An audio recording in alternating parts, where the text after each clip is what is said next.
Stream live? Yeah. Yeah, we're live. Uh, Welcome to the. Hmm? What? let's check my stream live too. Yeah, sure.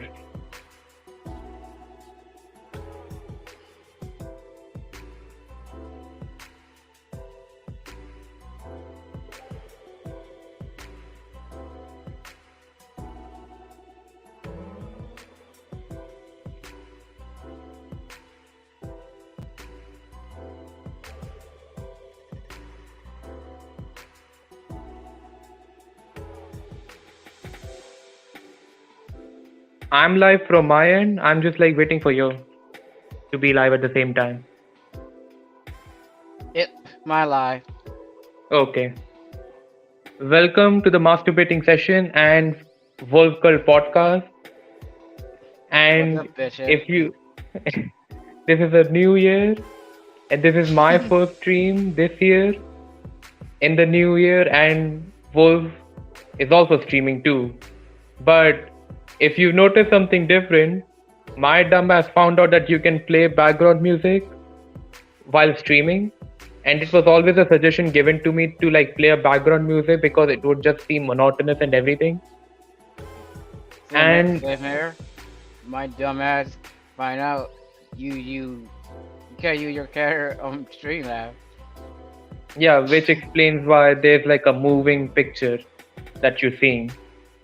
And this is the first time I'm seeing Wolf's moving picture too, ignoring the giant boobs and everything. But this is we're all trying something new.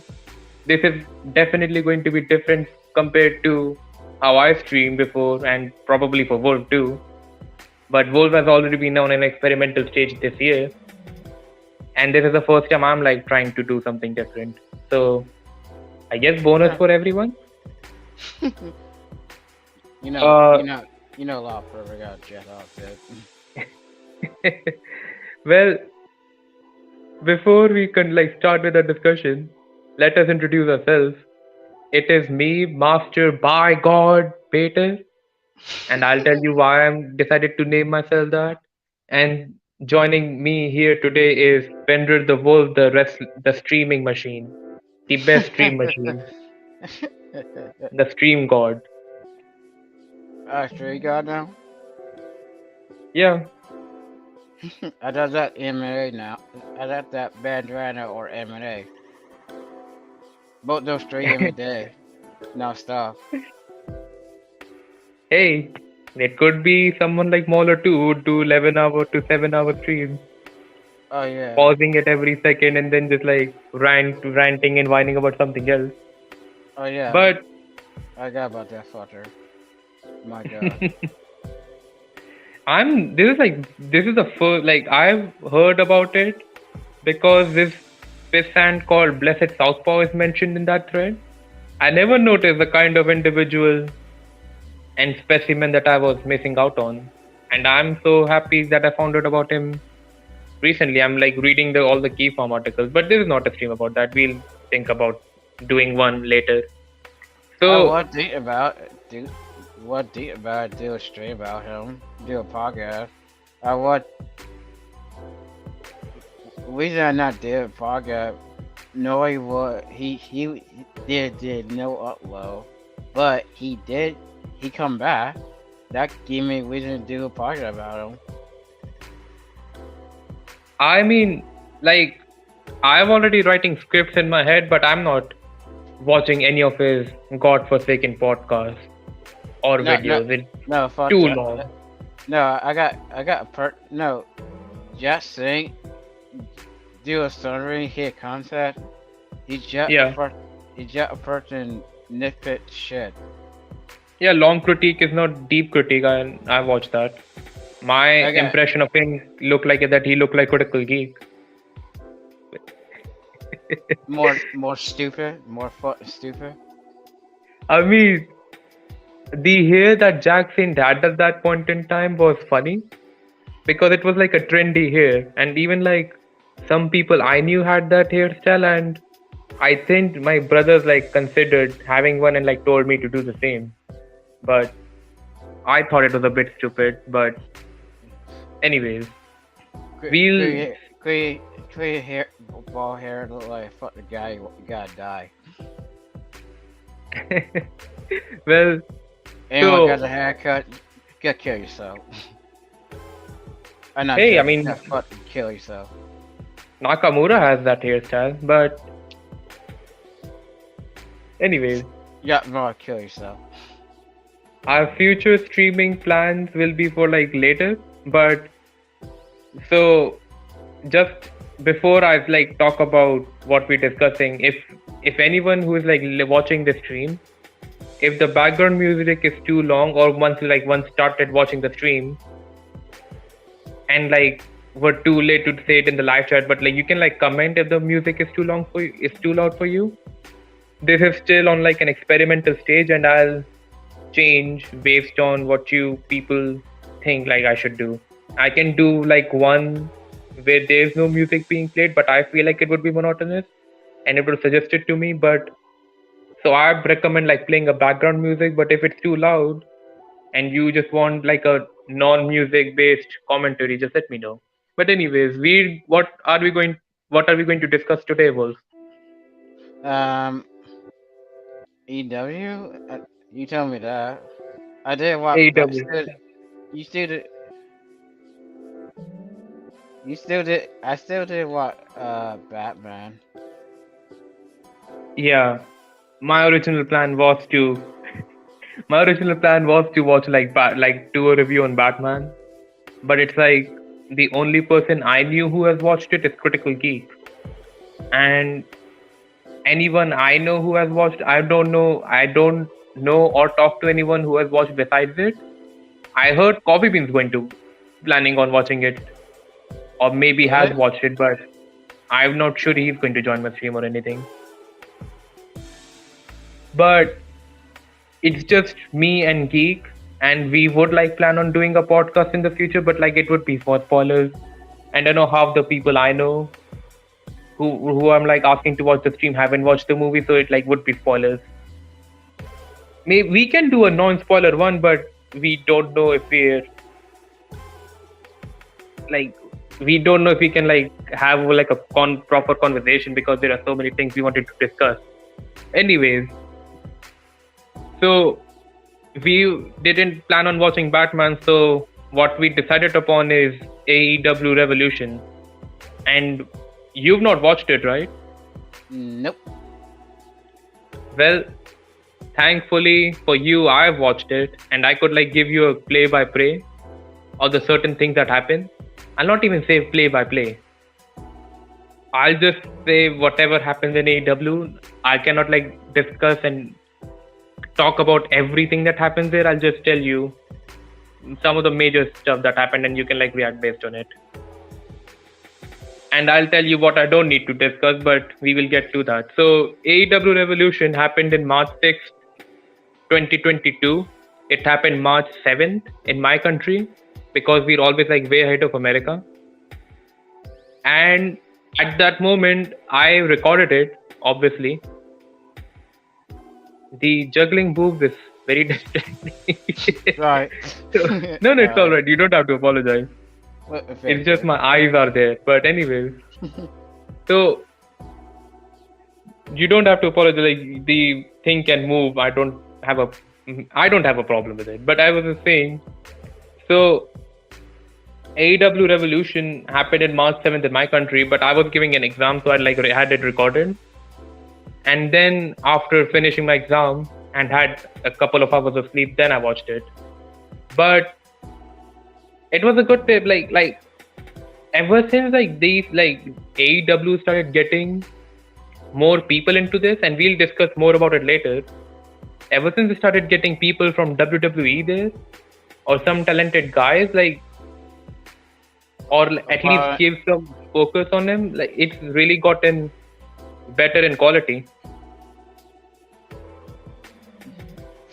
I would say it not, but a lot of people say it coming good.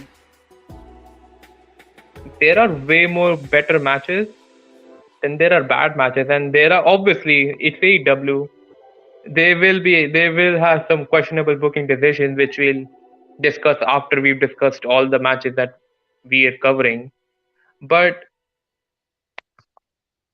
it's a case of like, in terms of just match quality, you're having like way more fun because these days it's not just this, like in 2020, like comparing AEW to 2020 or even somewhat to 2019, Well, there were a shit. lot of similar matches.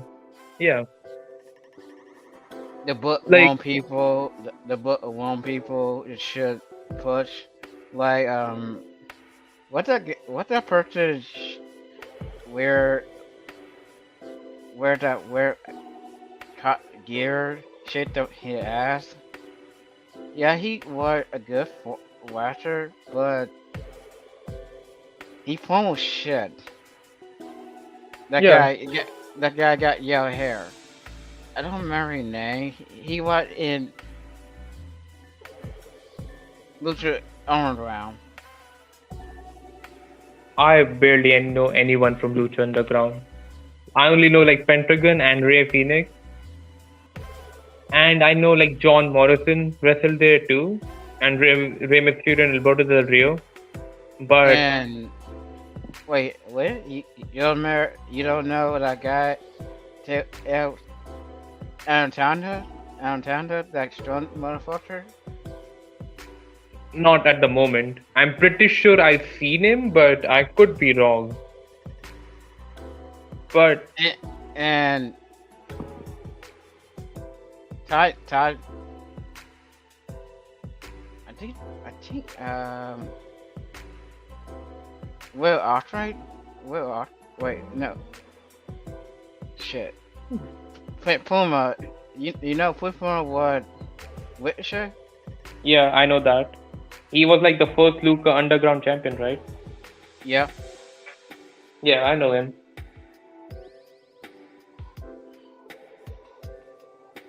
But Hold on. Let my dog barking. Let me go get him.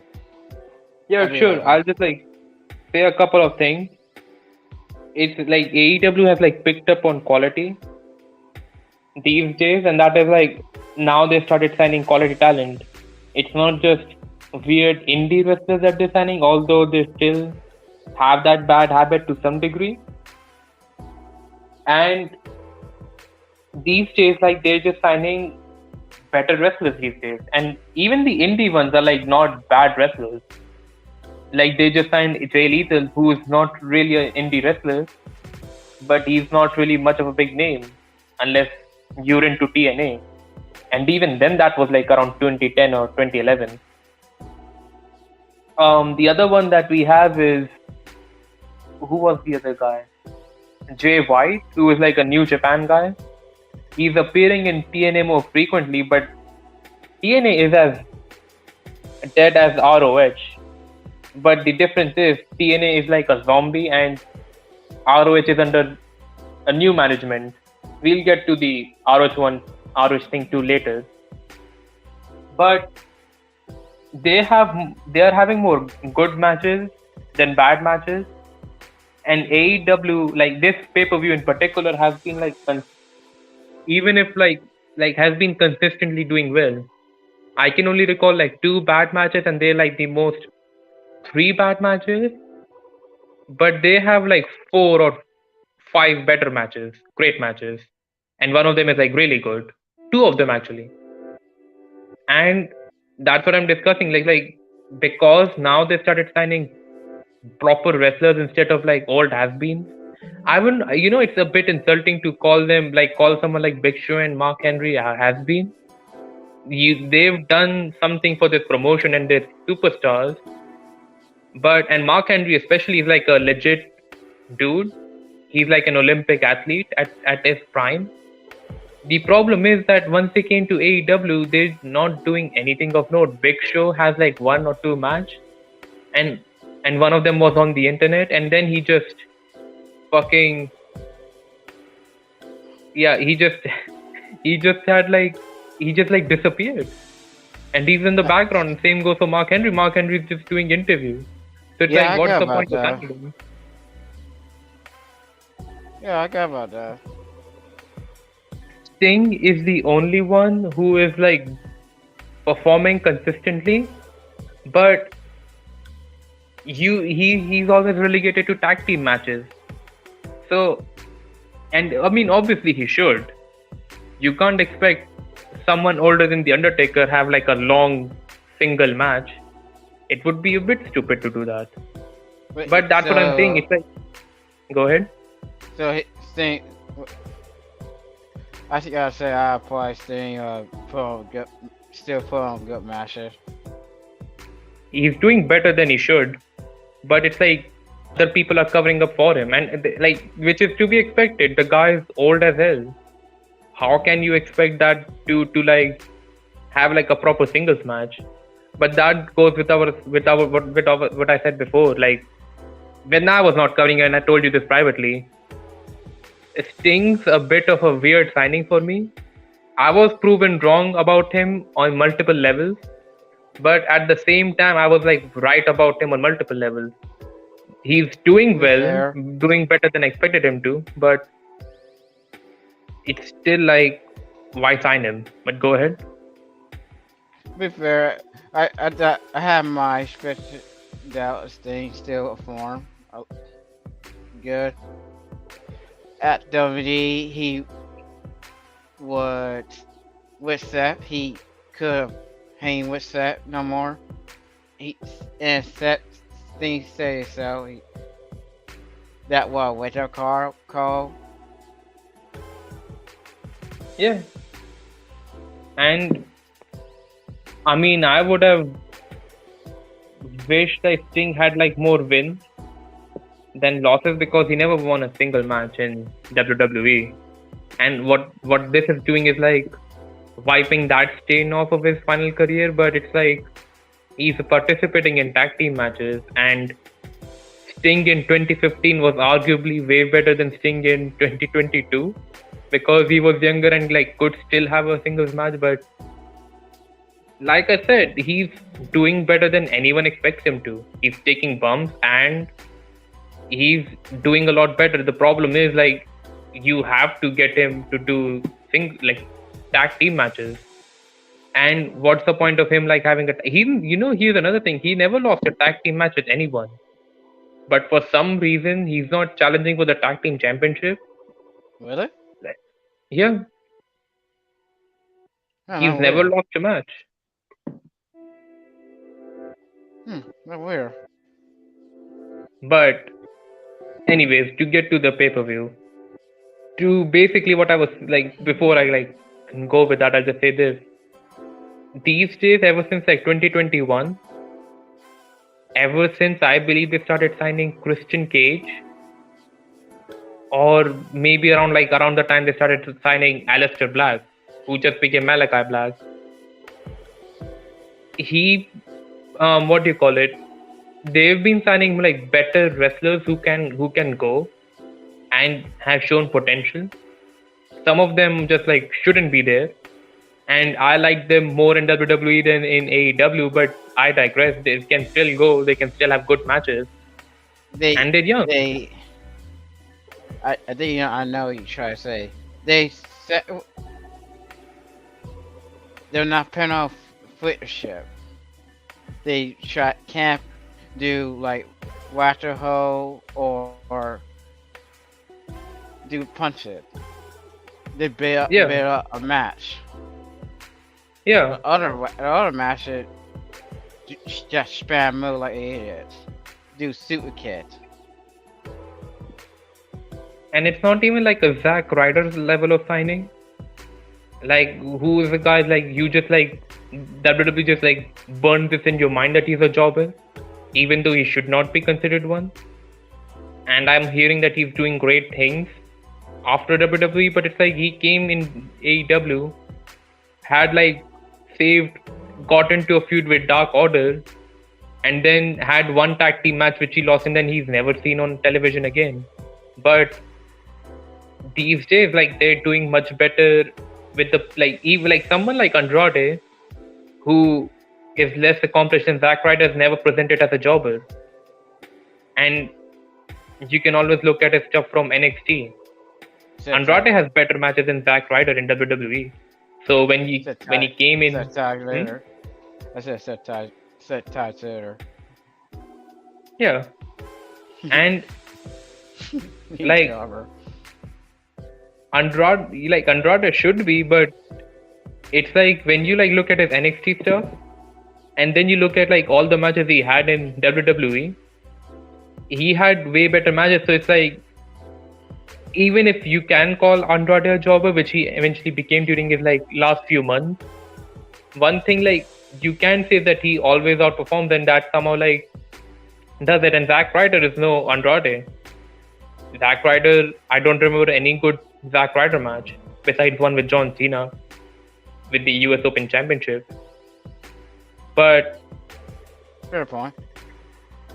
then they had like CM Punk and Daniel Bryan. We'll get to them in a bit. And these days they've like signing Keith Lee. We'll I also heard get to the benefit of Keith Lee. I heard people say either Willingham or Willingham. We'll get to that. It's like way too soon, but it's like general problem with AEW. But yeah, like they did somewhat, but at the same time they didn't. But like we'll get to that. They protected him, but it's like what's the point of bringing him at this point? But so God damn it.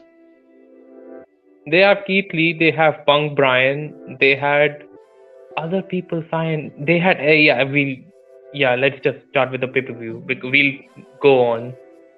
So let's start with, we're also like going to cover a couple of like pre-show matches that they're calling a Revolution Buy-in, which is like something you can watch on the internet for free, but that's like basically pre-show. I'm pretty sure I could see everything on pre-show for free.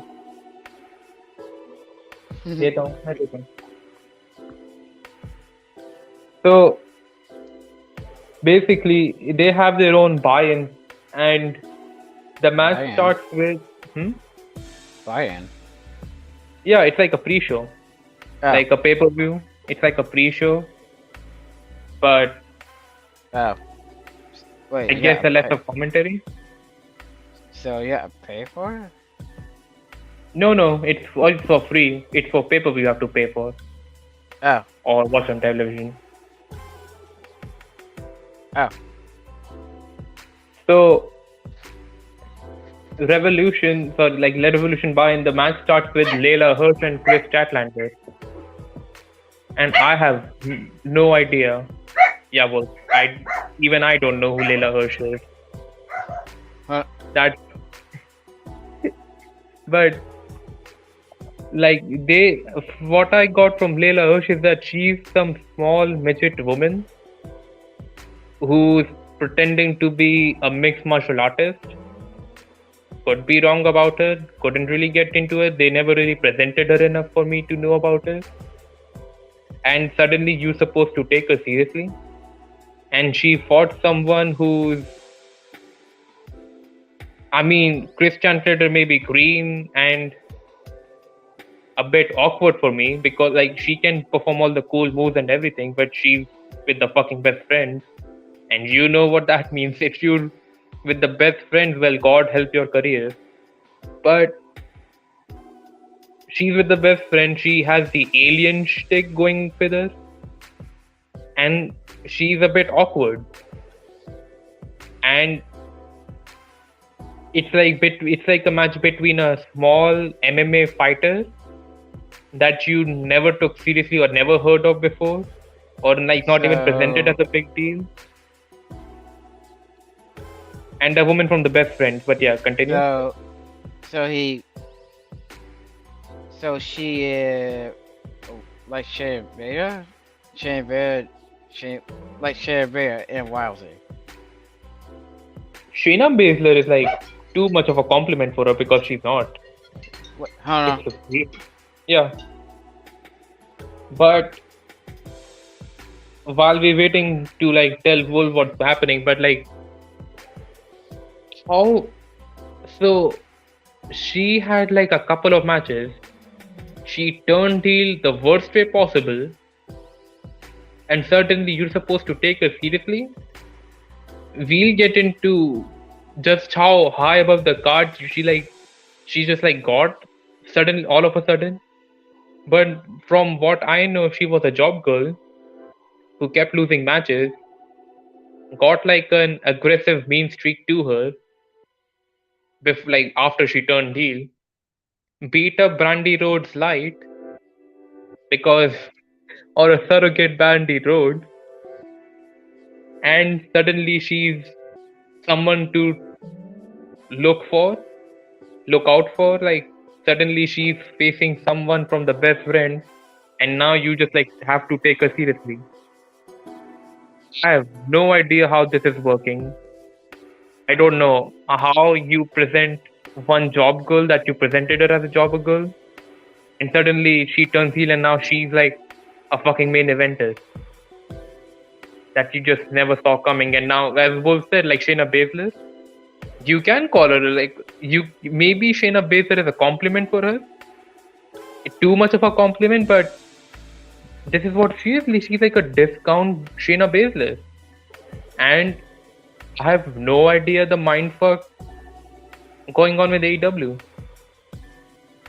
How can you like present a wrestler as some badass heel when first of all she looks ridiculous, but looks don't matter that much, as shown with Bryan Danielson.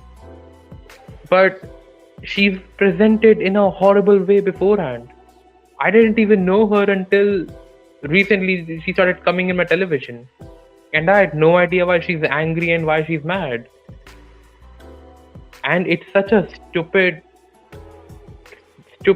decision to not give her a bunch of strong wins before having her face Chris Statlander. And Chris Statlander, on the other hand, she should be considered a credible wrestler because she had stacked up a bunch of wins. But on top of that, she faced for the Women's World Championship twice. She just had a match at All Out against Britt Baker, and that should be like a good exposure to her. But it's like, how can you take this woman seriously when she's trying to pretend to be some alien? And on top of that, who the fuck? Wait, her dress are an alien? What the fuck? Yeah, she's an alien from Andromeda Galaxy. Wait, I got good parents. She is. What if Vince give Rousey a gimmick? Man, Nikki Clark directed a hero, but Nikki should be a hero. That gimmick is good, but give it to Rousey. You think that gimmick will work for Rousey? She act like a superhero? No. And like difference between Nikki Cross and Chris Statlander is like Nikki Cross can actually make that gimmick work. She made the crazy chick gimmick work, which worked for her, and I wish they went with that. Would have brought an edge to a character, but I thought I would hate the superhero gimmick, but she is committed to that role. So she made that work. Chris Statlander has a silly gimmick, but she doesn't have the fucking, what do you call it? Character work? She lacks character work. Yeah. So essentially, even if she can make you leave. The gimmick make you leave. The gimmick her. And you can like still see it as like a crazy girl suddenly now trying to be a superhero. But Chris Statlander, on the other hand, doesn't have the character work. She's not. She keeps calling herself an alien, but she is portraying herself as another great wrestler. And you like, I would have gone with a serious gimmick for her because she doesn't have the commitment to the character. But the other thing is, this is Nitty. Nitty did try to be serious. Everybody did leave. She being champion. Guess what? She did. people that was shot about it. Like Charlotte feud with her. Charlotte did take her serious, but Charlotte got pinned by Nikki. The other problem with Chris Statlander is that if you think that you're going to have a great career as being a part of the Best Friends group, then God help you, and you should probably not have creative freedom, because Best Friend is like the worst act in AEW, worse than Yes. Dark Order. A Dark Yes. Order can at least pretend to be serious and they're not seen enough. But they're just. I don't understand the entire thing with Best Friend. What is the fascination with them? And then they're just so fucking stupid. And like, one of them is like on pay per view, but it's like Orange Cassidy and Trent and Chuckle fuck and what his name is, Chuck Taylor. Or I got the name. I got one. I got you be a team. there is like Wheeler Utah, and then there's now Dan Housen, who I've never watched videos of, but I heard like he's genuinely funny. Maybe Dan Really? Housen should be like in a. I heard, I've not watched it. I watched like one of his tweet which made me laugh when he was like applying for a job application. It made me laugh, but it's like that's all I know. I don't know what shtick he's into, but he made Jin Cornette laugh. He made CM Punk laugh at everyone, but that's what I'm saying. Dan Housen, okay, he should be a part of the Best Friends, Well, but even then, I would argue he shouldn't be. well, it don't take a lot of much stuff. Take gym lab. Take, hell, gym. Hell, Wuso make gym laugh. That not on purpose. No, like Jin said, he's genuinely funny, and it's like Yeah. something I'm hearing even from people who don't like AEW that he's funny. But Okay. I'm not around him enough to know if he's funny for me. And maybe his comedy gimmicks like suits with the Best Friend group. But even then, your career is ruined. If you are associated in any way with Best Friend, then you can't even like argue with me. Besides Orange Cassidy, who else is there that is who can actually like just leave and nobody will miss him? I don't think anyone will miss Orange Cassidy, but at least he's somewhat popular. Everyone else is like job guys. Trent, Chuck Taylor, Wheeler Utah,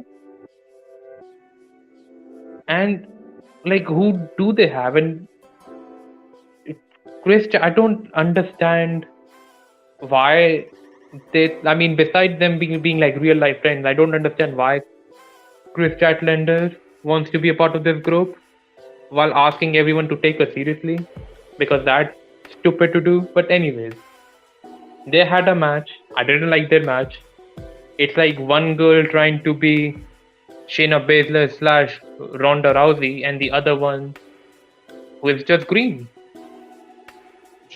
And she needs a great wrestler to make her work, but AEW Women's Division doesn't have a lot of those. So obviously the match is not something I got hooked into. And Layla Hirsch won. And suddenly she's one of the number one contenders. A woman you've never seen before, presented as a jobber. My God. And this is where rankings matter. But It's still saying waiting matter. Literally, people got Lou multiple times still got title shot in EW. some did. The main, like the number one contender of the World Championship lost match. Even if that one didn't count, he still lost a match.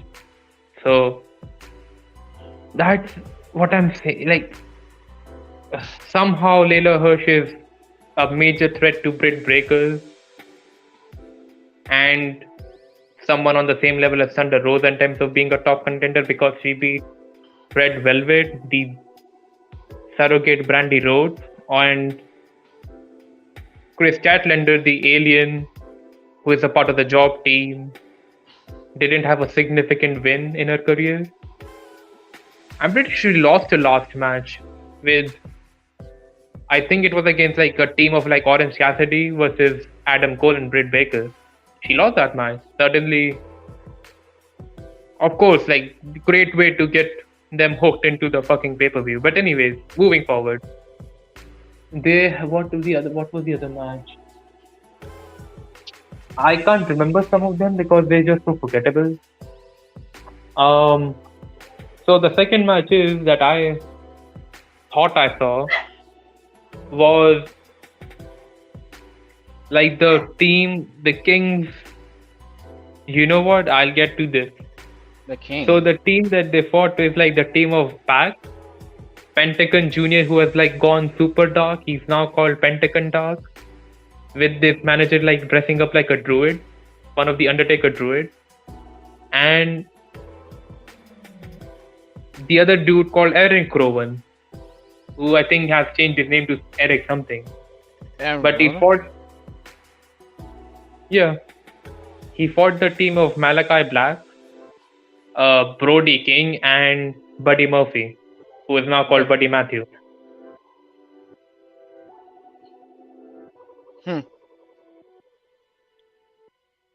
Eric Rowan is mad at Brody King for using the name Brody because there was a Brody Lee and Eric is friends with Brody Lee. The Pac and Pentagon Black are mad at Malachi Black for like constantly like bullying them and beating them up. And Pac's case is like Malachi Black once like rendered him blind with his black mist, but this is like something. Should we get into Malachi Black? How he never recovered from the Cody feud? I would hope he cover. I mean, there was a point in time where he was like majorly over. People just didn't want to hate him. Yeah, but Cody, just fucking Cody, he didn't want to put him over. He didn't lead the heel shit. Didn't turn heel, didn't put him over, and did nothing with that win. Like he ended up beating Malachi and then lost to Andrade. And then Malachi was in a tag team match, and then was in another tag team match, and then he was in another tag team match. And then he just like, you know what, I'll just get a tag team partner now. So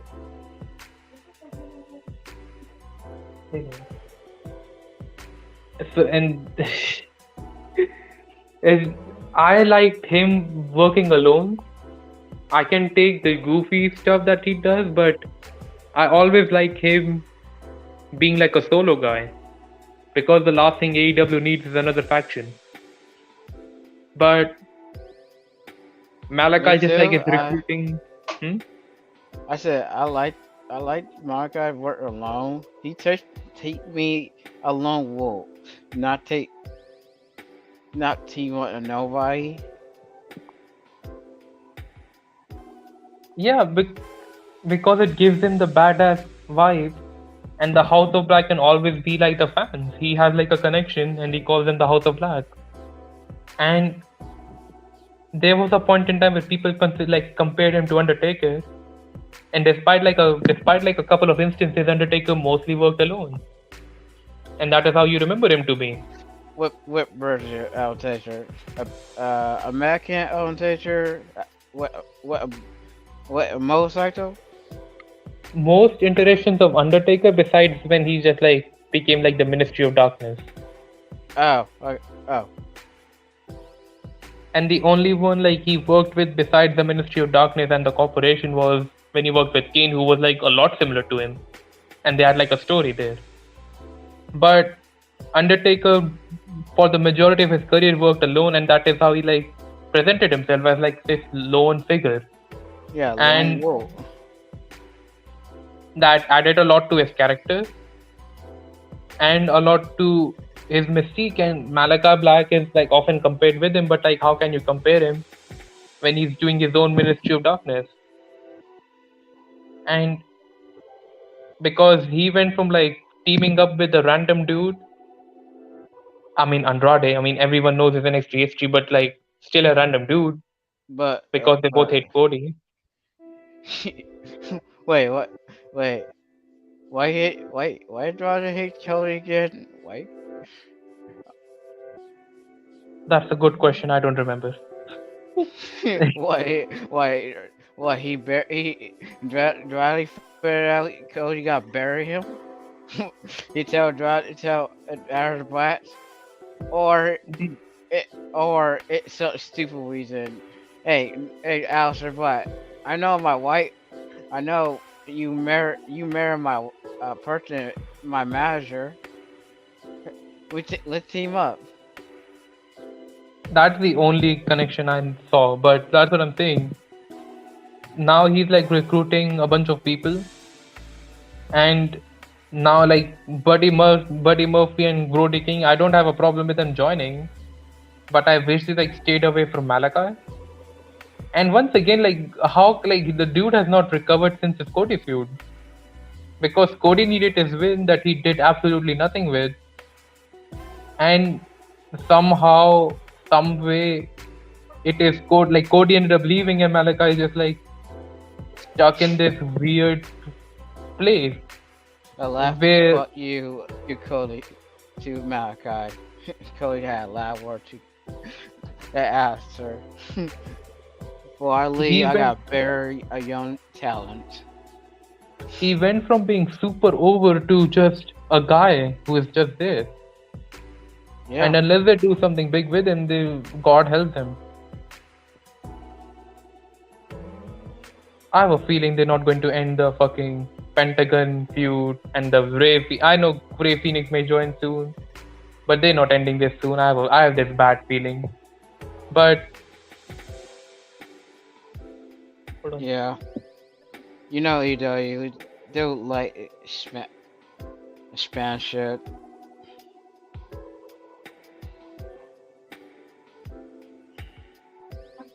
But but the problem right now is like now they have like this weird place, and Buddy Matthews and Brody King like started off at the wrong point because they just like got into a feud with Pentagon and Pac, and which brings me to Pac and Pentagon Jr.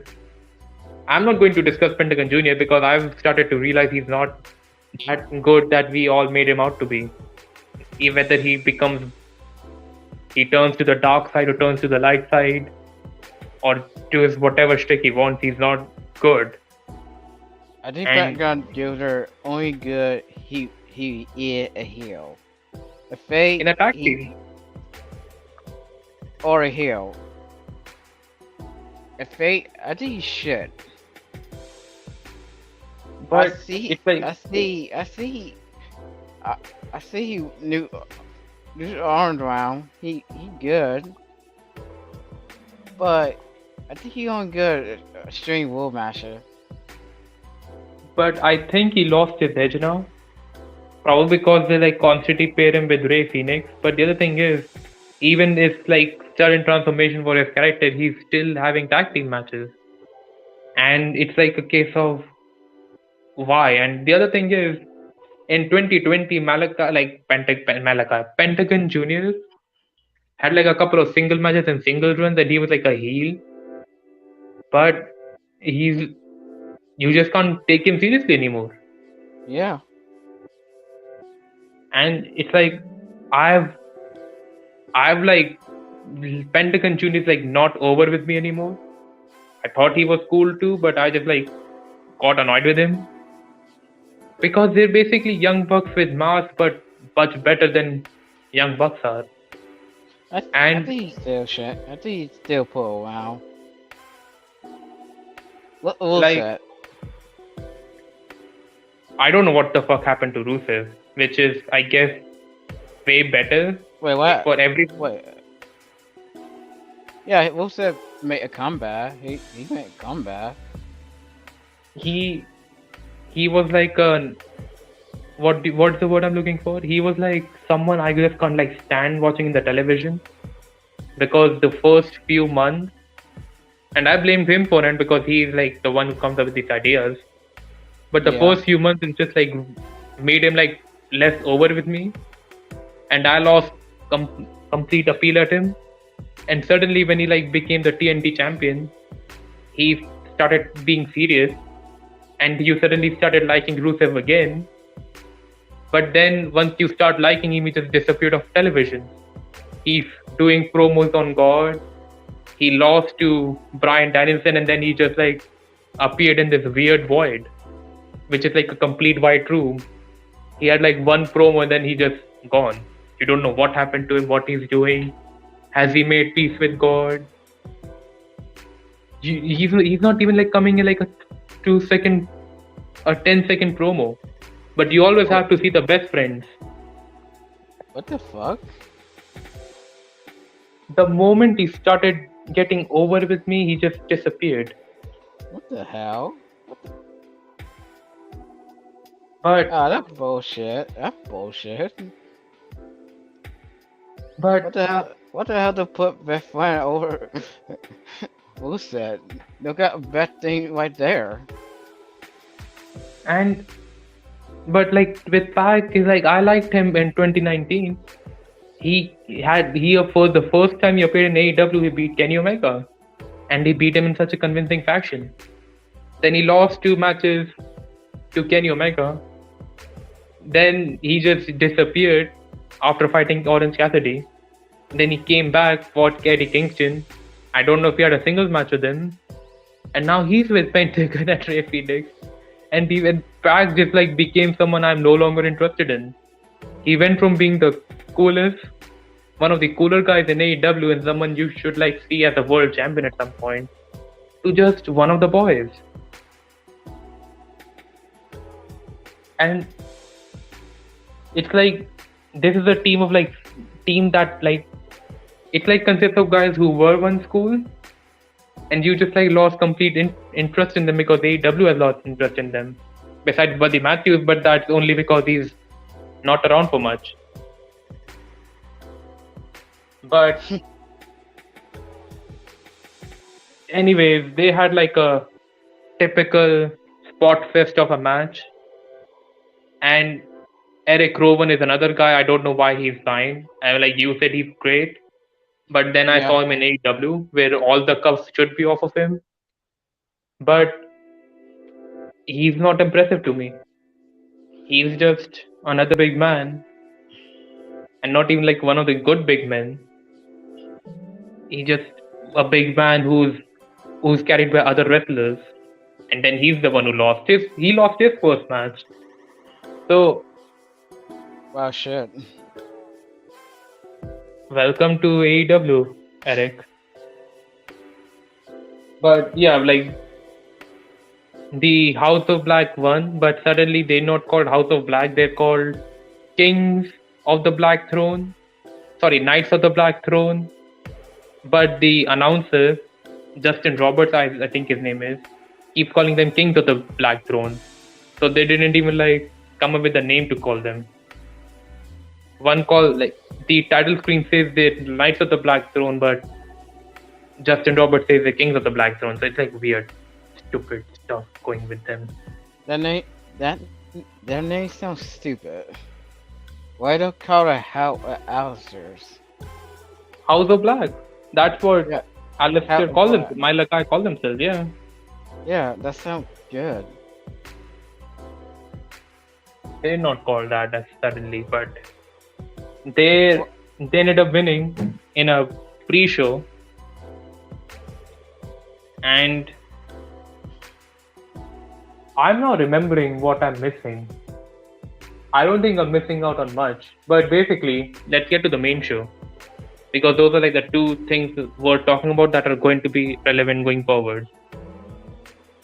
One is like an argument point I have with AEW, one of the major problems I have with AEW, and the other is just like one who's like catapulted to ridiculous levels after one match on a pre-show. So the first match on the main show is Chris Jericho versus Eddie Kingston. Now we're not talking about the pre-show anymore. We're just talking about the main show, the one that they televised. So the match between Jericho and Eddie Kingston was really good. I've said this to you before. Yeah. I said like Chris Jericho put effort. One thing I forgot to mention, and that's something I just noticed on the second viewing, is that Chris Jericho really got into better shape. Compare him to 2020 Jericho, who's just like a fat man, a fat old man, who can't even do a lot of his stuff anymore. This one is like got into better shape. Wait, he lost weight? He lost a lot of weight. Oh shit. I don't know. He did like shit, right? He still looks old a bit, but it's much better.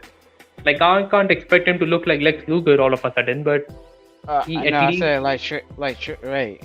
Shit rate, but like fucking hell.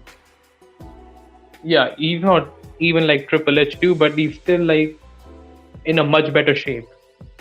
Like he can, and maybe like all the criticism for Jericho like got to him that bad, where he's like started taking things a little more seriously and like got into better shape, but something really happened with him. Maybe Yeah, a lot of people was him. I think Jim was him. I think Betty was the shit out of him. I think Seth was him too. White so. He Pat Mon, he was top shit. A company give him opportunity. yeah, and I'm glad that he's.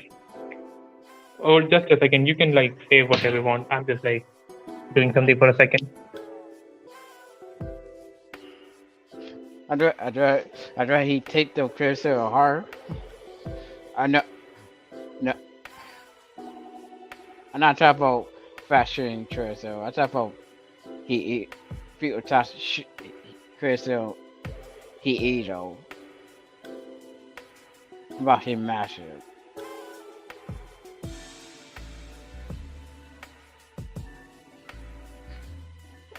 In fact, he had like a fucking child. And yeah, like this is just to like clarify, Jericho still has this like smug pretentiousness and phony behavior, but at least it's much better than he was like in last year or 2 years ago, when this time he's actually like trying to do something good, like gotten more serious. I never thought a feud with Eddie Kingston is going to be good. Not because anything against Eddie Kingston, but it's a lot of time spent on stupid shit, wasted on stupid shit. It became some other high school drama, which ended up leading to nowhere. And you would think Jericho is going to do comedy shit with Eddie Kingston, who is like trying to be serious. But Jericho like became really serious and like cutting good promos. And he's improved, like he's working real hard, like.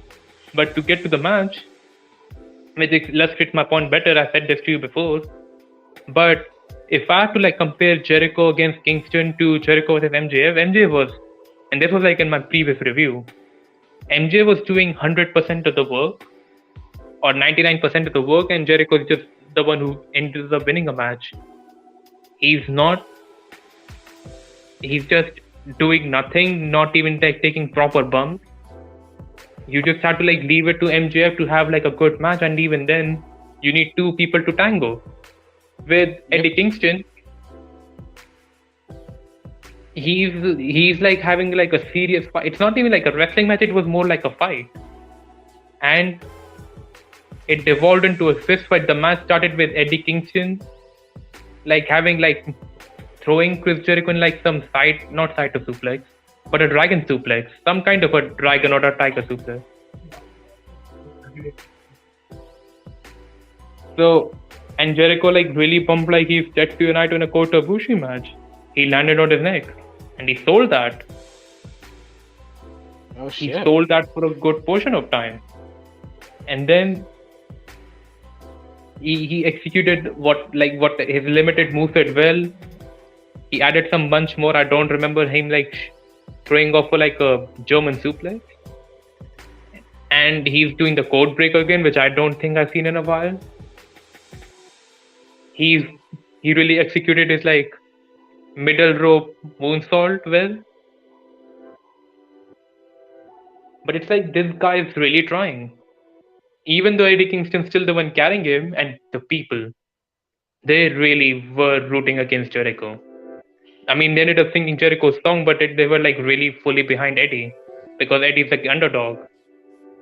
Eddie Kingston, and they want to see Eddie Kingston win because he's real and he's in an underdog position. A guy you want to root for, but always lets you down, and that was the story going for this match. And Eddie Kingston really carried Jericho, and he had like a bunch of good. He had like a bunch of good performance, but it's like he was selling the eye injury that he got. He was selling the eye injury, and when he like ended up beating Jericho with a submission, they really made it like it meant something to Eddie, where he was shocked that he won. He was like asking people and referee that was he really sure that he won, and that was like such a good story considering that you lost him in every pay-per-view. Damn, that good story. Damn. Jericho really put him over, and a lot Yeah. of the losses you see Eddie Kingston in like really paid off. Damn. That sound like a damn Vine story. And the crowd is fully behind Eddie. They like him and they want to see him win. And Jericho's playing the heel, he's flipping off the crowd. Nobody was behind Jericho.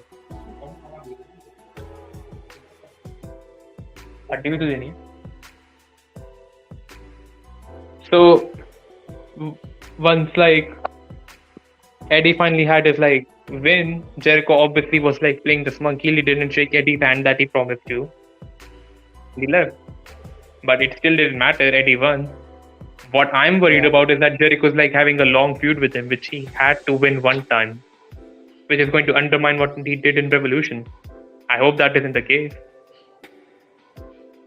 Oh no, that'd be a fuck you. The storyline, the story. They did the same thing with MJF, where he had like this dragging long feud with him, and all of his wins were undermined a week later. And then once Jericho beat him once, then the feud's over. And yeah, quit all he had a laugh. This one looks like it's not over, but it's like just get this over with, have Eddie Kingston do better things instead of like Jericho undermining this, because then it'd be like fuck you to Jericho. He really did his best to put Eddie Kingston over. He even played the heel role. And if all this leads to Jericho getting his win back, I think he should. I think it would be counterproductive. Yeah. So good match, good way to start the pay-per-view. Jericho really gave it his all. He was not the worst part. But then we get to the worst part of the fucking charade of this. Young Bucks versus Jurassic Express versus Red Dragon for the AEW Tag Team Championship. And I like Red Dragon. If you put him with a team like FTR or another good team, even just like one high-flying team like the Young Bucks, they can even have a good match with the Young Bucks. They can have a good match, but if there are two spot fifth teams and one of them is like a team that is like grounded and technical based, you know you're going to get shit. Yeah. Because the bad is always overpowering the good. And Jurassic Express, you can like them, They're way better choices than Young Bucks and Lucha Brothers, but they're still a spot fest team. They're still like Young Bucks, except they have a bigger guy and the other who can like really work. So, but if they paired with the Young Bucks and doing the tag team matches, you know what you're getting in for. Obviously, I never watched the match. I fast forwarded it. It was exactly what I thought it was going to be, a spot fest. Red Dragon tried the best they could to have a good match, but Like you even said they before, can't take it. like we said before, you watch one Young Buck match, you saw all of them. And an argument can be made like, why are you reviewing a show if you don't watch all the matches? It sounds as simple. I don't need to, because it's the same thing, except it's a three-way, and one team is trying to work, but they're still being hampered on. I don't understand the appeal for Young Bucks. Nobody even is like getting the Young Bucks at all now. Nobody's cheering for them. They're not over anymore. They're cheering for the Jurassic Express, and Red Dragon are still cool because they're guys from NXT. I don't understand the appeal of Young Bucks. I don't know why they're even inserted into a tag team championship match, especially when they didn't have a single match besides the one on Rampage and. Go ahead. I thought the guy do like Kenny Omega fucked off, fucked out, go somewhere else. They just refuse to, and they're dragging everyone else. Like they're dragging Red Dragon down to their level. Although Red Dragon and them have some beef, they're dragging Adam Cole down, and I don't understand what they're doing anymore. Why are they still there? Why can't they just take a break? Kenny Omega's leaving. Oh yeah, which reminds me. Really? This is what I wanted to do. AEW? No, but he's injured. He's been injured for a while. He was wrestling with an injury for a while. But in the pre-show, you see like Don Callis in there. And Don Callis was like overhyping Kenny Omega. And he was like just calling Adam Cole a transitional champion and whatever. Okay. But there's like your team pals. Why are you like burning them? But the other thing is like, why? I don't understand like calling. Okay, I can see why they want to call Kenny Omega the wrestling god.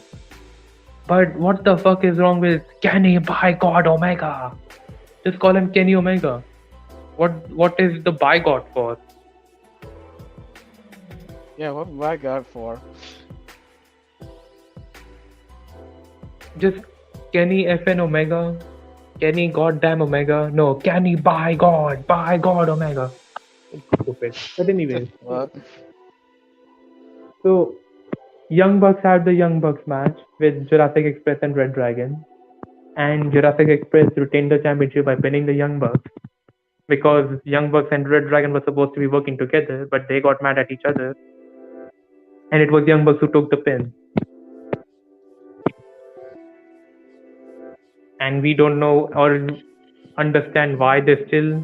It's like the same position they were in the 2019 or the early parts of 2020. They have no right whatsoever to be in a tag team title contention. They should like step away completely because they had their tag team title run. And they already had their tag team title run. They have no, like, all they're doing is dragging the show. Nobody cares about them. Yeah. And like nobody reacts to them until they have their matches. They're not over. They already had their tag team title run. Yeah. Everybody hates them. It's not even like hate them. It's like nobody cares. Until they have their matches, and it's like they'll cheer for anyone who have like spot fest after spot fest. Yeah. So nobody cares for them. They're not stepping away. And they're still getting put in the title contention, which is what I'm saying. They're right back to where they were in 2019 and 2020. They don't do much. They don't deserve a title shot, but they're still getting inserted in one. Clutter things up, and obviously result in bad and similar matches that they had before. and all they do is drag the other team down. Like fucking Red Dragon. They were the new hot thing when they came to AEW. Once Kyle O'Reilly joined and you like saw the Undisputed Era together, you thought AEW was getting great. And then what happened? They paired with the Young Bucks, and they're having the same high school drama that they had with Kenny Omega and Hangman Page. But Yeah. this time it's with Adam Cole. So Yeah. You definitely gotta see Australia era. Nope. You get bootleg Australia era. there's heels, but there's also baby faces because they're seeing Adam Cole is going too far, and they're still getting the John Cena booking.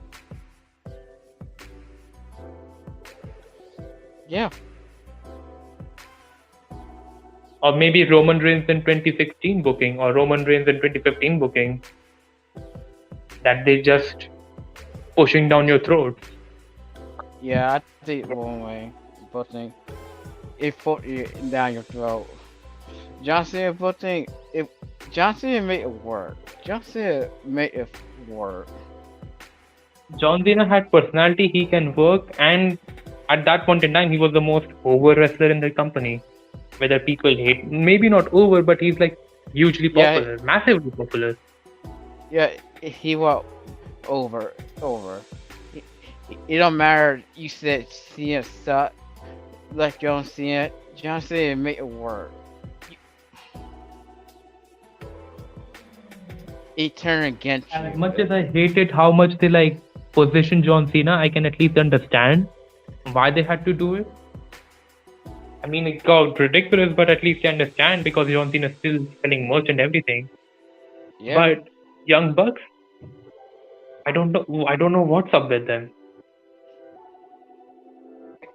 They're You're not still selling merch. You're not selling merch. Shit. Like CM Punk merch. even Kenny just like didn't felt like he has to go away and didn't appear in a pay-per-view.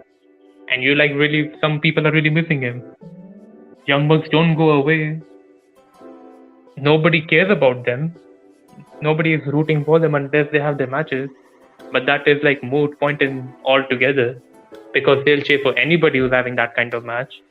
Yeah. And they're still in a tag team match and it's whatever.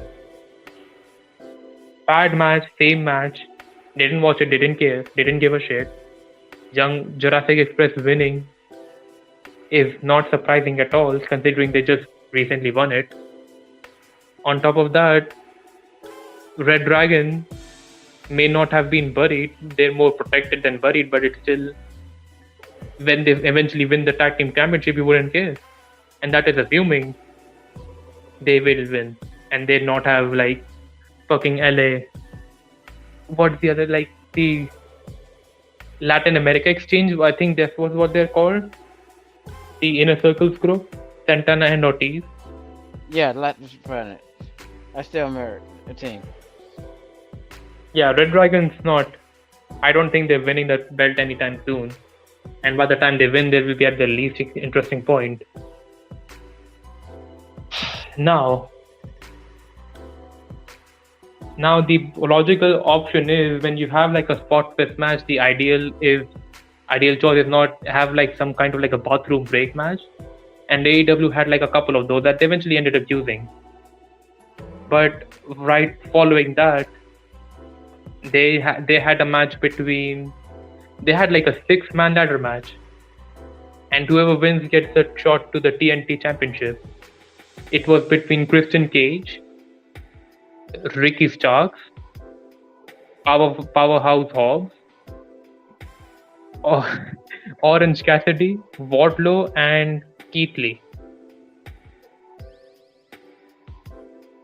Except for Orange Cassidy, I don't have a problem with the participants involved. But I'm got annoyed with the ladder matches. I saw some parts of it, especially the parts with Keith Lee and Wardlow and Powerhouse House, and I need to like mention this to you because you said like Wardlow's finisher is shit now because he's just performing powerbomb. Yeah. That instantly put him over. because his power forms are executed well. And if when he's like beating like a lower underneath talent, it's like a convincing way to beat him. And one thing I need to like mention to you is that Wardlow is super over because he has a sympathy thing going on because MJF keeps abusing him and everyone just like wants him to break away from MJF. And the other thing is like he went from like losing a lot of his matches to like suddenly getting booked like Goldberg. And he's now super over because people see this dominant beast now and who Like is like Tisa, sympathetic too. Yeah, like like Tisa, they treat him like shit. exactly like Batista. Because I know Batista Batista was like booked consistently well, but he was not booked like a top guy until like around like 2004. And this is the same thing. For 2 years or 3 years, Wardlow was booked like a was booked like another guy that they just like had beat, like a more talented Jack Swagger. But the moment he started having like squash matches, and you see like young MJF like abusing him and shit, you actually want to see him win. Hmm. And Wardlow is super over. Powerhouse Hobbs is much better than he was a couple of months ago. Keith Lee just arrived here, so people want to see him win. And Ricky Stark and Christian Cage are talented people. The only black sheep in this match was Orange Cassidy, for all the obvious reasons. The bus sheet. He did. Oh, Cassie, he did alone there.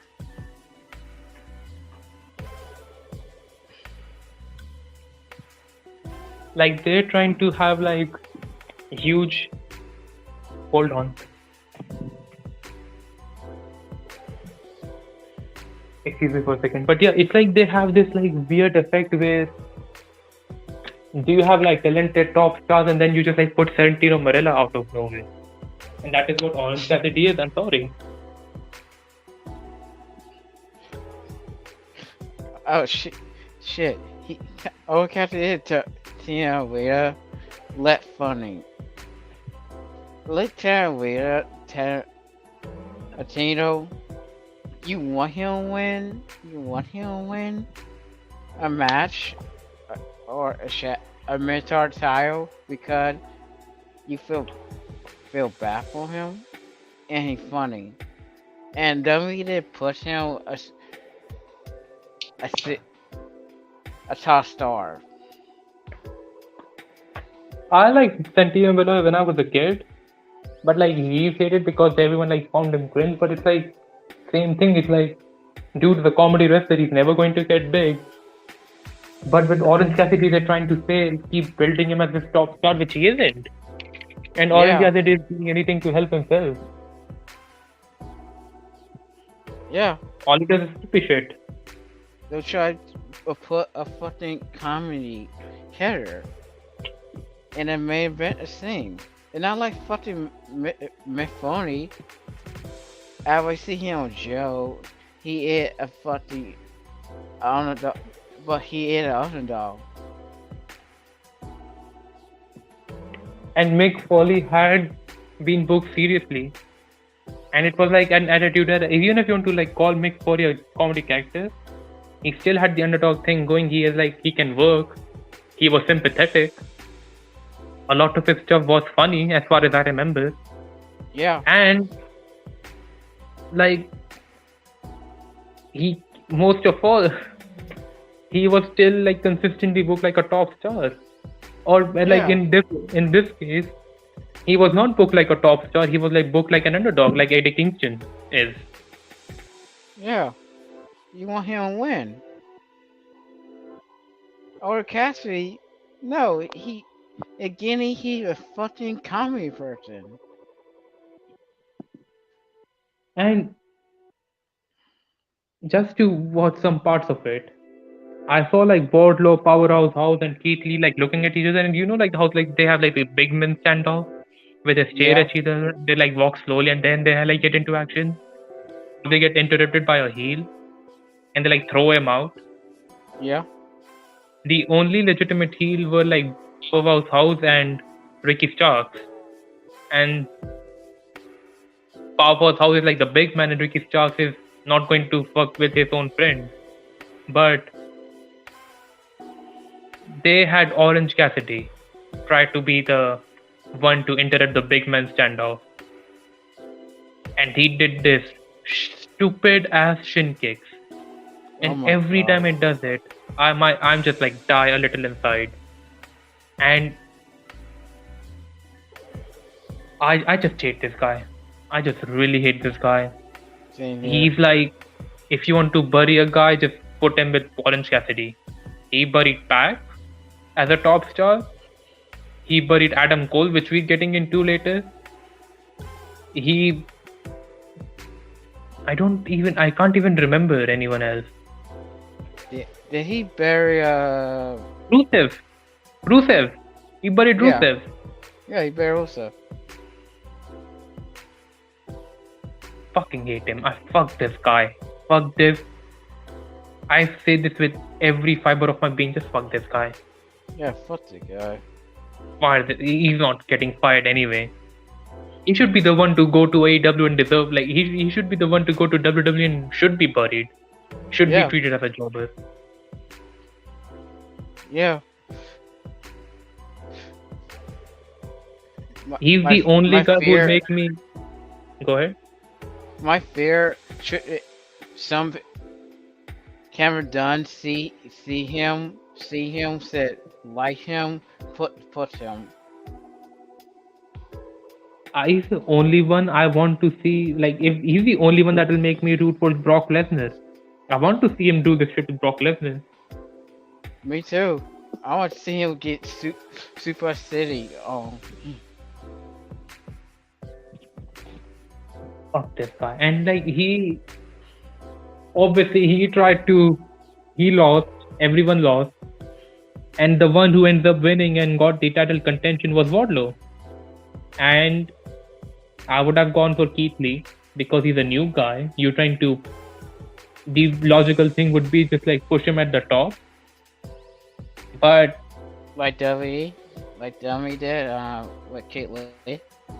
yeah, Keith Lee like squashed Randy Orton in his first match. And then he was Yeah. put in like in various top feuds. But Keith Lee had this match with this guy. He didn't win the match. He was like Wardlow like pushed both of them off, which I guess protects him to some degree. But Wardlow is the one who ends up winning the match, and because of how super over Wardlow is, and on top of the sympathy factor going with him, because MJ was like abusing him throughout, disrespecting him, spitting at his face and everything, I don't mind Wardlow winning. He's not a bad choice to win. They could have gone with Orange Cassidy if they wanted to.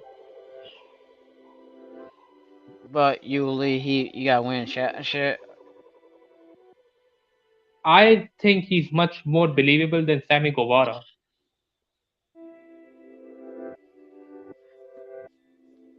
We'll get, but Wardlow won. Everyone was cheering for Wardlow, and good for him.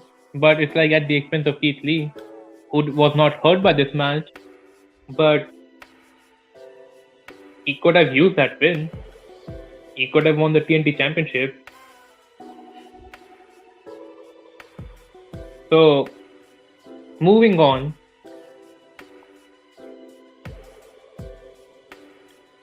Excuse me.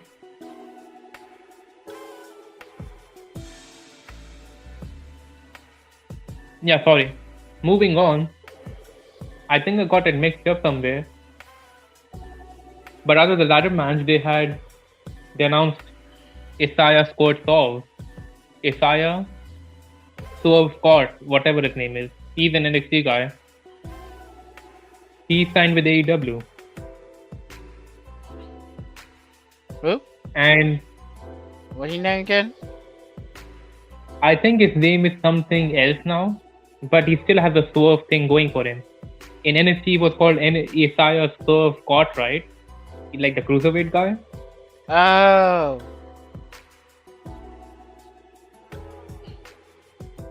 I yeah. think his name No, is changed. now I remember. I think his name is changed, but he still has the like Swerve nickname. You said that. You said that. Yeah. Oh, yeah, yeah. Mm. He signed with AEW, and I'll be honest, I heard good things about him. He was in Lucian Arms Round. He named what Kill Shot. Oh, well, I have like nothing against him. I heard great things about him. I don't know if I watched a lot of him in NXT, but I don't Right. think he needed to be signed because they just signed Eric Rowan just like a couple of days before him. And on top of that, like they already have enough guys there, and I don't want. They can't even use Jay Lethal, right? How like I mean I don't I like I'm not saying he's like a bad signing, but it's like It 50 for him. As a he good. He form. He a top. He good a former, and he a yeah, maybe former. he's a great he's a great promo. I liked his like he's soft spoken and everything. But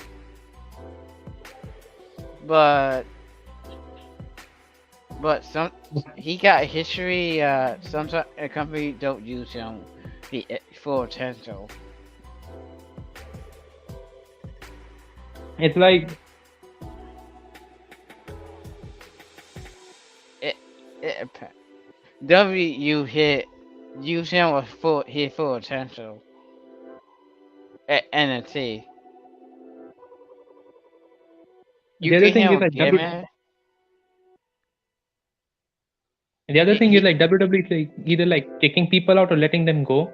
And NXT is like hiring them left and right. And which is all great and everything. Because now you're giving like these people like top paid and like more exposure. But the problem is can you they use have him? they have too many people, and there are way too many people that shouldn't be used but are still being used. Although some of them are like being let go by AEW. But that's what I was like saying. I was like using Jay Lethal as a litmus test. He was like he had like a lot of fanfare. He's still a bit over. Everybody likes him. He's a great worker and he's great and everything, Yeah. right? He should be at Yes. least presented more consistently, if not presented as a top guy. But But EW now Bolsonaro a top guy. he had 2 or 3 televised matches and he lost all of them. You barely see him on television. He had one great match with Ricky Stark, and the logical conclusion to Tony Khan came up with is like, yeah, let's not have him be around anymore. And I don't like when they can't even do something with Jay Lethal. What would be the chances of Isaiah Scott to be? Like, how well do you think he's going to do? What what Tennyson. Tennyson. Maybe 2 years later, when Tony Khan's like, yeah, I'll just like use him.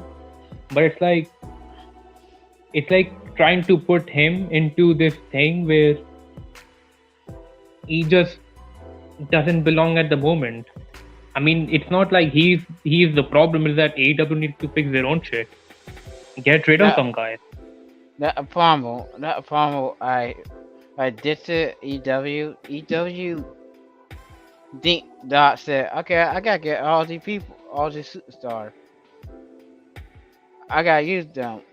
They'll find out. Oh shit! I had them find on this star. I got them here. Uh, I bought the guy. Shit. EWK EW don't need to worry about it. Worry about that. They suit start the suit start. They'll no need to worry about it. They'll got plan always a plan for a suit start in a play. That Vince said. Vince Yeah. and not everybody think W had a plan. No, W do got a plan. And no system. But whether the plan works is a topic for another different time. But that's what I'm saying. Don't hire people, and like the best thing you can like think of, like Tony Khan buying Ring of Honor, is that some of the guys that they're not using here would like be used somewhere else. But that is such a shitty way to like do it. Like, yeah, you're not working out in AEW to go to ROH.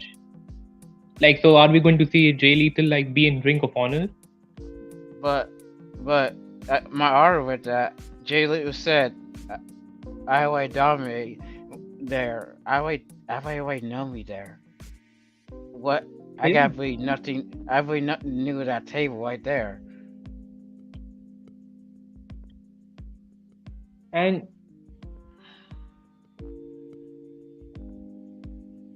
And that it's be not weight even of money. even Tony Nese. Tony Nese is an AEW guy. He had like one match with fucking Sammy Guevara. He lost that match and he's barely seen on television. Yeah. So for it, Jay Lethal got add to Tom Khan. So you bought EW. You gotta make a storyline and made Saturday in my foreign company. Send Orange Cassidy to fucking Ring of Honor. So I don't see him. I think Jay Lethal gotta be pissed off. He see Orange Cassidy in his company, in the company bill. No, he should be already pissed off. Like the Briscoe brothers and FT had like one standoff and they're feuding on internet. Nothing is mentioned about them on TV. The Oh shit. Jay Lethal is like disappeared, has one match and then just like disappeared for a long time, and you have to see Orange Cassidy every day, every week. Yeah. So Jay Lethal is like, what the fuck? Why did you sign me if you're never going to use me and you're going to use these fucking stupid drophead? Yeah. What the fuck? So I think like AEW. Go ahead. Jay Lethal should say, I shouldn't stay in my company. Should stay in my goddamn a place. My company. I want in EW. We honor. Tony Khan. And it's like so counterproductive with what they're doing. And like I said, that's why I said like Isaiah Swerve Scott should not be in AEW right now because they already have too many people, and a lot of those people they're not doing anything with them. So but we'll see. I'm betting that he's going to have one match against Sammy Guevara. He will lose that match and he will be completely disappeared too. But anyways, And that make people want to leave EW. Said, no, what? Fuck it. I gotta go to WWE. I know a system there trolling. There, elite. I get booked. I get booked there. Essentially. I don't think anyone would join WWE because they're like much happier because of the work environment they have in AEW. I don't think everyone wants to play with their friend, I guess. But Yeah. Hey, Cody left. Cody left. Cody left because Cody's not like a fair example. He's a fucking prick. He thought he was better than he was when he fucked himself over big time. And he'll be like, you know what? You should pay me CM Punk money. What? Why? CM Punk actually adds to stuff. You don't do anything. You bury people and then you leave.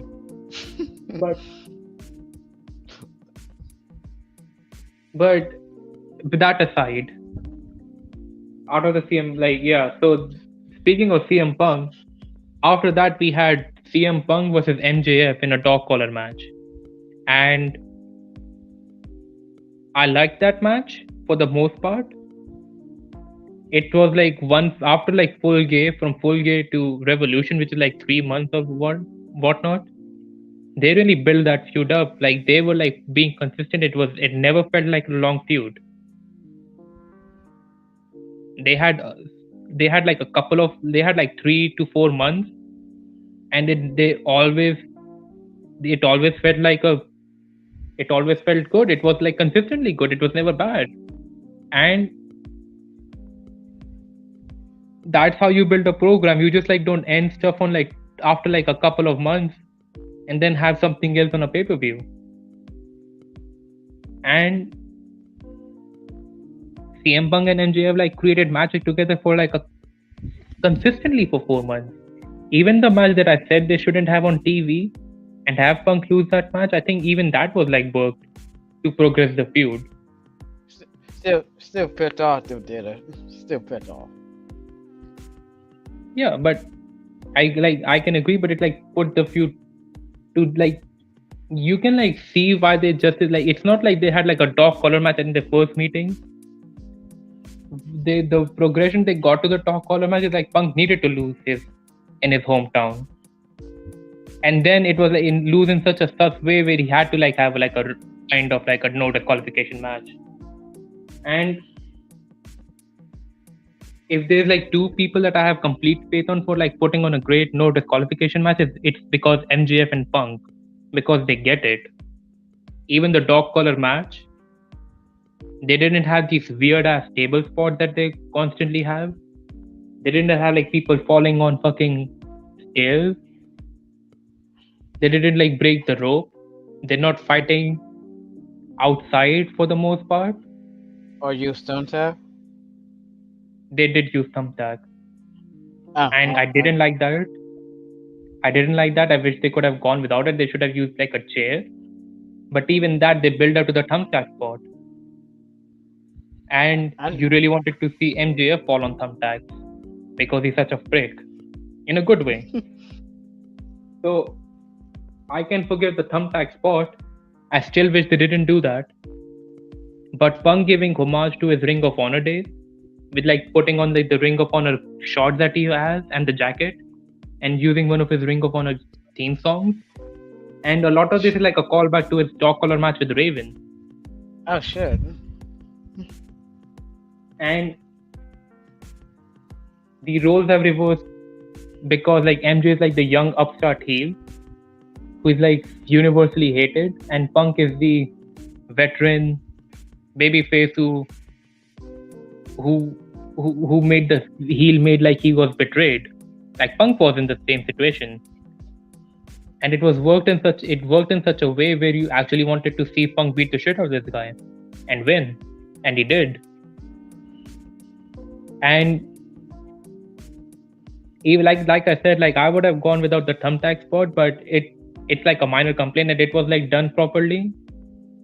But the other thing is like what made this even better, that Wardlow finally stand up. It took like 2 years or 3 years worth of a storyline to actually finally have Wardlow break off of MJF. And excuse me, once like Wardlow like gave the ring to Punk, everyone cheered for him. Everyone cheered for Wardlow, and it was cathartic as hell to finally see. I said, oh, cool. Oh, you still? Yeah. Like Wardlow was already super over.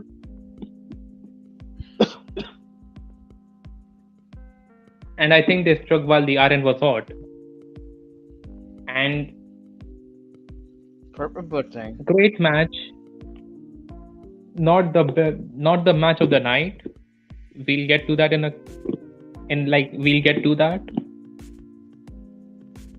But it's a good match. I would not. I think they needed a match like this to happen.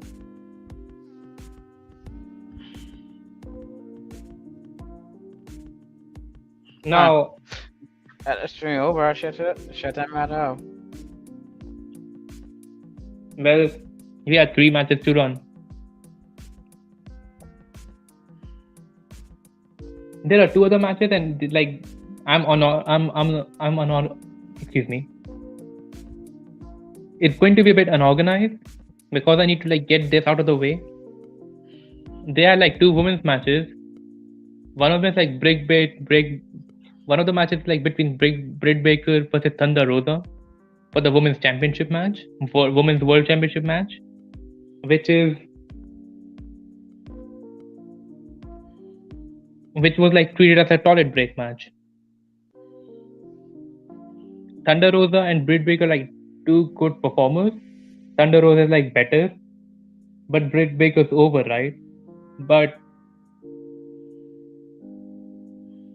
Thunder Rosa and Britt Baker had a match, and it was like either right after like Bryan Danielson versus John Moxley or Punk versus MJF. But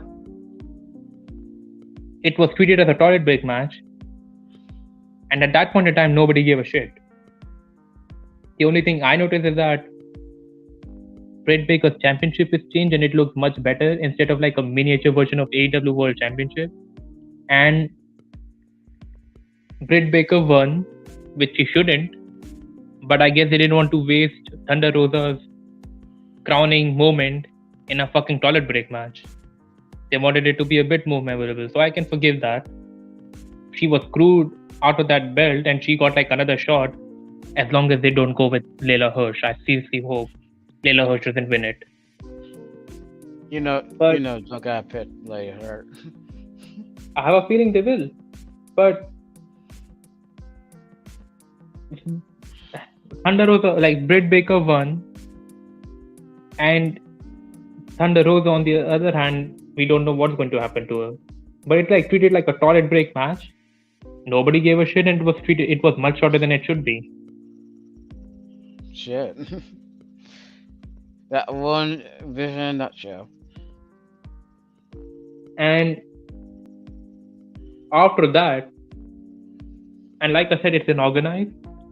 This didn't happen exactly after the Britt Baker match, but the other match is like between Jade Cargill and Taya Conti, and I didn't watch that match once again. I watched some part of it and I hated it because it's a case of a green wrestler fighting a green wrestler. Taya Conti at least had like a training with the WWE. I don't know what the fuck's going on with Jade. She's suddenly given this treatment like she's like the next coming of Samoa Joe or Goldberg, and she doesn't deserve any of that. I still don't understand why she's the one who was over Ruby Soho. Ruby Soho, who can work and do, was over. And they had Jade Cargill beat her, and then Ruby Soho is like disappeared out of television. And Jade Cargill just completely sucks. People keep saying she's improved and she's a deserving women's champion and she deserves that undefeated streak. She has the looks. She has the looks of like of a powerhouse woman, but she sucks. She's like Jack Swagger. She looks legitimate, but she just sucks. She has no personality whatsoever. She has no personality. She's bad in the ring. She's trying to lead the opponent, but just like creates a bad match. And the only person, she's only good as long as she has someone to lead her. But besides Ruby Soho, nobody could ever lead Jade Cargill to a great match. And Taya Conti may have like a WWE training, but Taya Conti is like also a bit green in her sense. She can do some moves well. She's like a legitimate wrestler.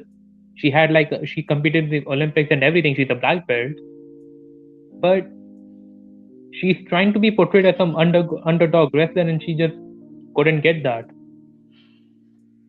Yeah. Her facial expressions are horrible. Yeah, I see her facing.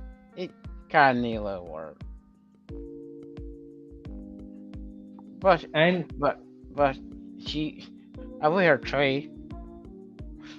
Her camp, at least on her trades online, she can make a crowd hate her. Hate her. I have not seen that part, but it's like how, like, obviously, this was also treated as like a toilet break match, surprise, surprise, and as it should be, because that was a toilet break match. Should have gone with Ruby Soho as a TBS champion. And then another toilet break match that happened was Sammy Guevara, Sting, and Darby Allin versus Andrade, Matt Hardy, and someone from the Private Party. And this is where like people said like Sting performed really well, but I can't give two shits. I don't know why. I don't know why Sammy Guevara has like two TNT championship. Like the purpose of the double championship match was like a unification match. One is the interim TNT champion, and the other is like a real TNT champion. And when you beat him, you only have one belt because it's the same belt. You Yeah. only held the replacement belt. How the fuck are you gloating about a replacement belt and the real belt? Sammy Guevara is. Go ahead.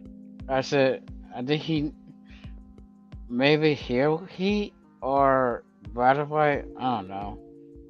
No. Sammy Guevara is a babyface, Oh, what am I then? which makes things even worse because Sammy Guevara is not a great babyface. I like him as a heel a lot better. He can wrestle, but he's like he's of Kenny Omega mindset. He has to do the big moves after big move and do crazy shit. Oh god. And we could like say the same thing for Darby Allin, but Darby Allin's shit makes sense. He doesn't do crazy shit, and he's the one supposed to do crazy shit. Yeah. While Sammy Guevara is.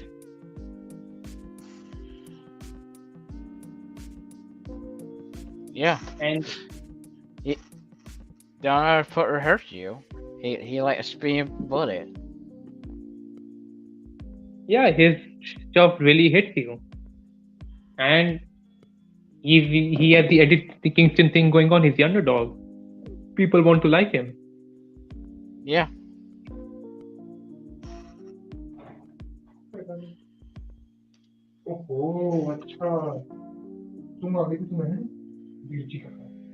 So, but once again, you can't really care because you could like care for Andrade at one point, but you don't anymore because he's presented poorly.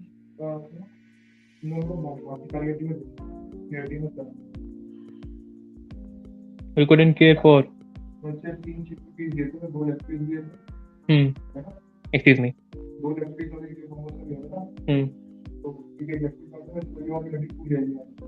ठीक है ये और ये हाँ ठीक है तो इन दोनों का पूरा पूरा एक एक को दे देना ये वाली आधी हो जाती है ठीक so anyway as I was saying you couldn't care for Andrade anymore because he is presented poorly. You couldn't care for Matt Hardy for a long time, and Private Party, I don't know what happened with them. They went from beating the Young Bucks cleanly to being job guys now. Yeah.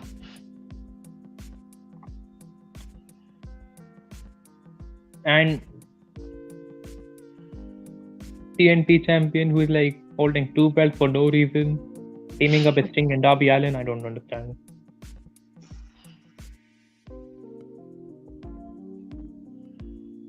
Anyways, to get to after we're done with the toilet break matches, let's get to the two big matches that happened afterwards. Not Two big afterwards, matches? sorry. That's it. 2 bit master? Yeah, two big matches. They didn't happen right one after the other. That toilet break matches in between. But the second last big match is Bryan Danielson versus Jon Moxley. And You can give your thoughts on John Moxley because people hate him, especially Jim Cornette. I think people. Uh, मैं एक chicken का piece छोड़ दूं उनको?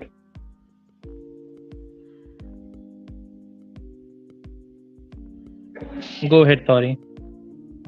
I think people hate him because his style.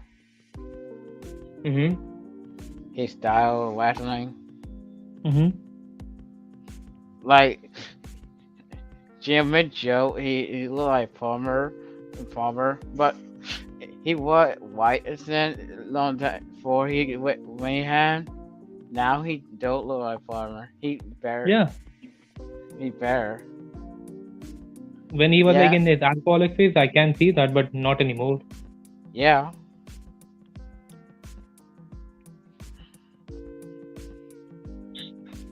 But I think his style is also gets a bit too much for me. But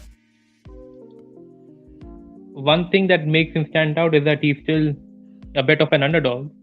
But the other thing is, he's not doing comedy or out of place comedy. Yeah. And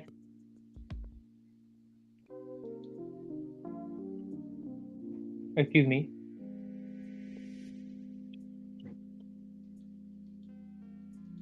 And on the other thing is, he's not having short spot with matches. He's having the matches John Moxley is supposed to have, given his scatter and everything. Yeah.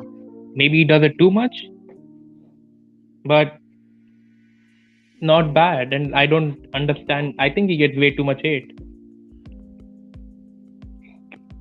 Yeah. So,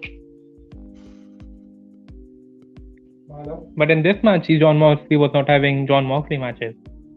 He was having Bryan Danielson match. Yeah. And Bryan Danielson, I'll tell you this right now. You may hate why he turned heel, but he's like the best thing going on in AEW. Wait. He's the best thing going. Sorry, my dog was there. But he's the best thing going on in AEW. Even when he's having like competitive matches with job guys, it's never treated as like job guys are getting away. It's more like he's letting them hit him. He's like a small guy. I've seen Bryan Danielson be a small guy and not like a legitimate ass kicker. But the stuff he's doing in AEW really made you believe he's fucking Brock Lesnar. Like in a good way. He's dominating, he's imposing when he shouldn't be. And the other thing is, the only reason people are even have a chance against him is because Bryan Danielson is being cocky and everything. And I think he was one of the guys who benefited really from leaving WWE is Bryan Danielson. Yeah, because true. the cups are off of him, he's wrestling the way he wants to. He's not being limited, and he's using his experience in WWE and making things. He's that one dude who's old, who's 40 and everything, but he still feels like he's better than everything. He's like a fine wine who gets better with age. His matches are, I can never look away from his matches. And the other thing is, even especially ever since he turned heel, he's next levels of great now. Like, he's being a believable heel where he's not really a heel. Like, okay, so he's a heel, but it's not like a complete character overall. He knows he's the best, and he's just like a cocky wrestler, which is working well for him. He made it big in the other company. Yeah. At the time, it was popular, way better than it was right now. But he became super over with the crowd in 2013. He cemented himself as the best wrestler in the world. He came to another company. He's like the WWE guy still, and he's just challenging the AEW guys to see if they're up to his level, Yeah. and it's great. Yeah. Yeah. And he's having a lot of fun. Yeah. He have fun. They might have fun. And fun in a good way, not phony Yeah. matches. Yeah. I'm not saying he won EW. He would not have fun. He would have fun. He said that because He would have fun, but you didn't think if we're going to have him, if we're going to have fun watching him having fun. yeah. And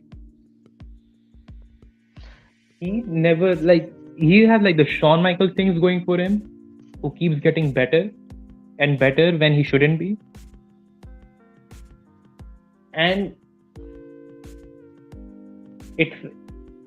I really feel like he should have been the one to beat Hangman Page for the World Championship, because he's that good.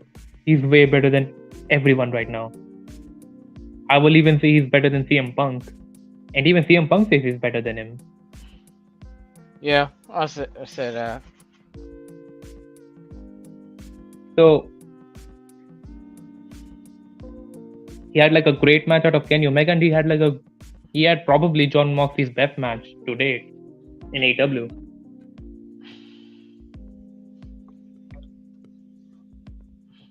And Jon Moxley didn't have a Jon Moxley match.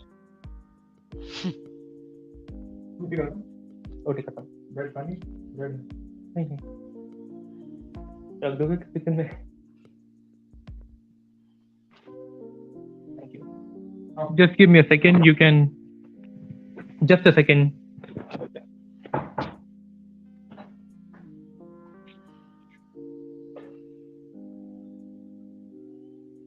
I was washing my hand. That's why I was like a bit of a delay. But I was going to say. So this match worked because like the dog collar match, it was brutal, but it was not trying to be brutal, like the dog collar match. Both Bryan Danielson and Jon Moxley were bleeding, but it was like a legitimate contest where they beat the shit out of each other, but they didn't start by beating the shit out of each other like in Eddie Kingston. It started with like a competitive contest, like who can out wrestle who between Moxley and Bryan, and then it became more aggressive and more violent as things started moving forward, and this helped the match because it allowed the people to have like a little bit of rest, but it set the tone where Jon Moxley cannot out wrestle Bryan Danielson, and Bryan Danielson cannot out brawl Jon Moxley, but they were both competent. Like Bryan Danielson started having like a fight with him, but he was like doing much better than he should, despite this not being his like main forte. Same goes for Jon Moxley. Jon Moxley should not be able to out wrestle anyone given the way he wrestles, but he did, which shows that he can work if he wants to. Yeah. That's showing by Teresa Moxley. He not just all striking. He can adapt.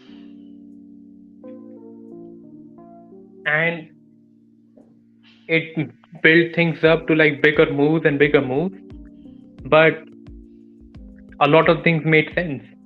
They were not having big moves for the sake of having big moves. They were building up to it. Like with Punk and MJF, even the thumbtack spot that they had, they built up to it. Even Punk hitting MJF with a chain, they built up to it. And that was the same thing here. They didn't start throwing each other off or started brawling.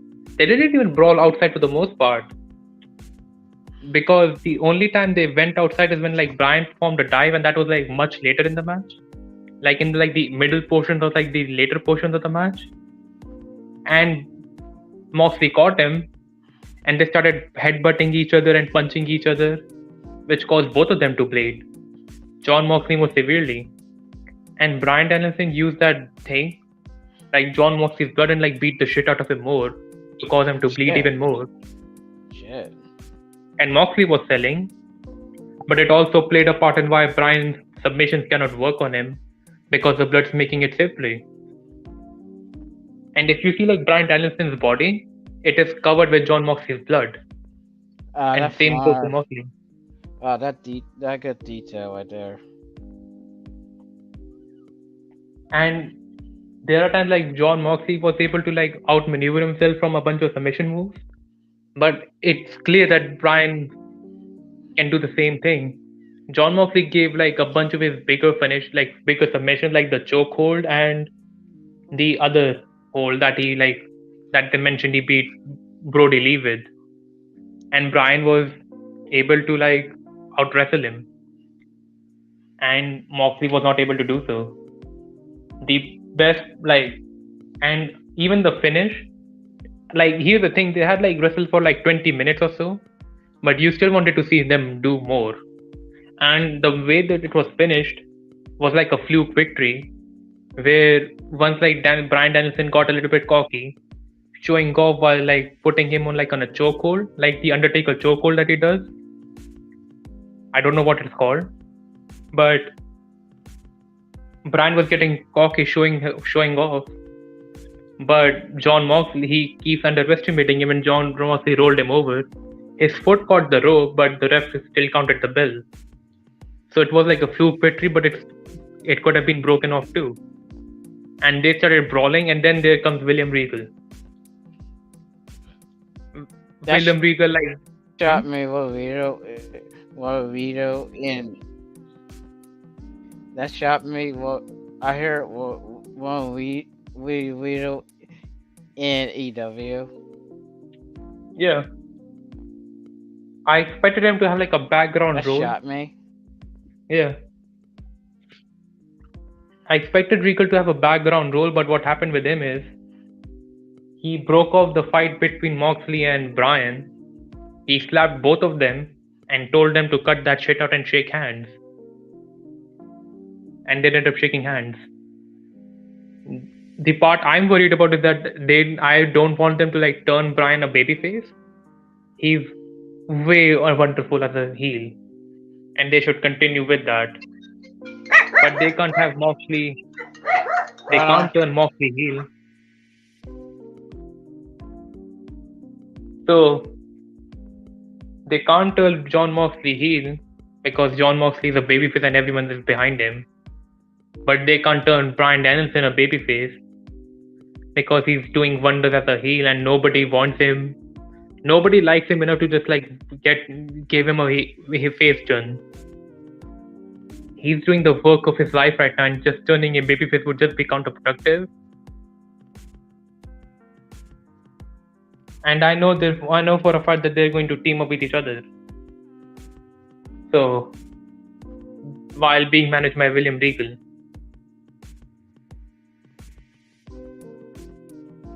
I'll be honest. I'm interested to see the team pairing with William Regal, because William Regal played a part in both of their careers. He trained Bryan Danielson, and he also helped elevate John Moxley in FCW. And I heard he even trained him too.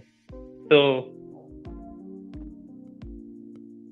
and William Regal, everyone keeps brushing him off like a joke wrestler or something, but he used to be one of the more aggressive, diabolical heels back in the day. Like a World of Sports style heel. He can play whatever part you give him to, whether it's a comedy wrestler or a very serious wrestler. So seeing him get paired up with Bryan Danielson and John Moxley would be interesting to see. But I do wish William Regal works in a background role. Either works as a man, either works as an agent, or works as a booker. Or at least give booking suggestions to Tony Khan. At least do something. He should do something that he was doing at NXT at. He's a brilliant coach and everything. I don't think they should just be on-screen presence.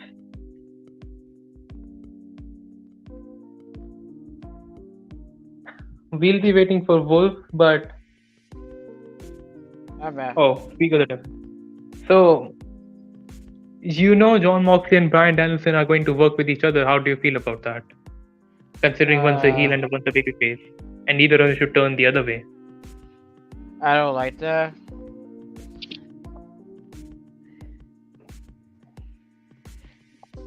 Yeah, Okay, I got a feeling what he got turned one on a heel. More, more like I got a feeling they got turned Moxley a heel, and then Brian a fake.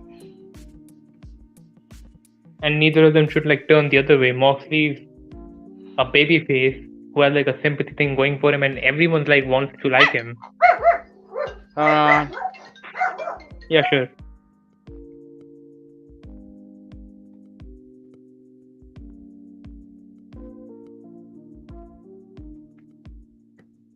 We'll be waiting for Wolf for a second.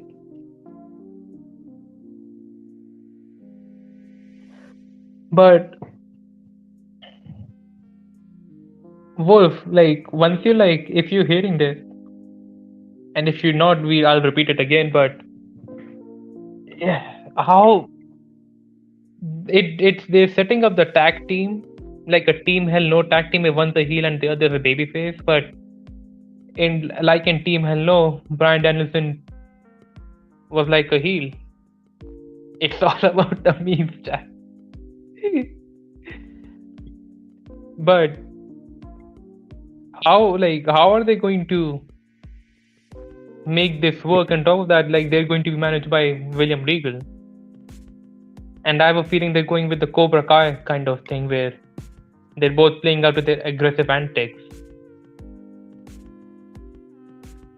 And William Regal's going to like manage them too, and everyone likes William Regal. So how are they going to make this work?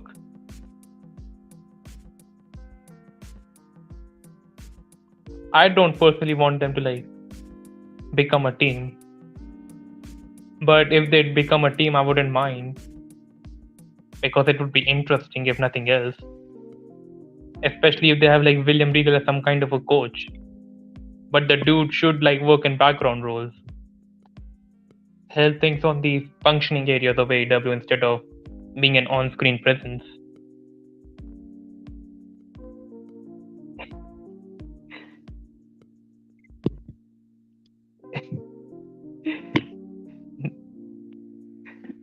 I'm still wondering how Wolf was able to like have his avatar like a moving picture and everything, like the moving animation and everything. I guess it's My just a bad. nano machine. So Wolf, Yeah. you don't want like either of them to like turn the other way because Moxley's super over and Bryan's like having the best run of his career. Yeah. But if they like have William Regal manage them, how would you feel about it? Manage their team. I still be pissed. You don't want like William Regal to run like some kind of like a Cobra Kai dojo? No. Where all of them are like aggressive and everything. Moxley and Bryan. What that? No. Do you think they're going with the Team Hell No thing where remember in Team Hell No where Bryan hated Kane and Kane hated Bryan and one's a babyface and the other's a heel? Yeah. And this led to the other guy, Bryan in particular, like turned into a babyface. And they also had like a manager in some way, like the therapist, who's like getting them to like sort their shit. Yeah. Do you think Bryan and Moxley are like the new Team Hell No? I did, yes. I felt like it. They both hate each other. What will they call themselves? The Dragon Asylum? Oh my god. Does John Moxley still go with the Moxley Asylum? I know he used to do it with the Ambrose Asylum, but he's no longer Ambrose. Oh my god. They'll call themselves that. I gotta say, I got called out fucking. I got called Kane. I got Kane should have called Dan Bryan and said, "So, did it a bootleg? Hell no, Daniel." Dan Dan should say, "Yeah, Kane did." They should just call themselves the Blood Dragon or the William, like the Regal Dojo, where the Cobra Kai, and they're just like being super aggressive and beating the shit out of people while the attitudes change. Oh my god. And William Regal like playing the John Kreese role, like the villain sensei in like Karate Kid, telling them to be aggressive and show no mercy. Show no mercy bit and nobody. They tell Moxley to like break their leg, and Moxley like, wait, what? He said, "Are you questioning me? No mercy." But I'll not, like, as much as I don't want them to like be like, as much as I'm worried that these people are like teaming with each other, I will say it will be interesting. But I do feel like they're going to turn this into another faction where, because Vince, like before like feuding with Moxley, Brian was like pitching ideas like getting Wheeler Utah into there too, like into their team, because he sees potential in Wheeler Utah, and whatever he's doing with the best friends is not working. He was talking about like Daniel Garcia, like he needs to be in the team, and Daniel Garcia is like basically a bootleg Dean Malenko, as far as Oh I know. god. He has the technical stuff thing, but he's way too short.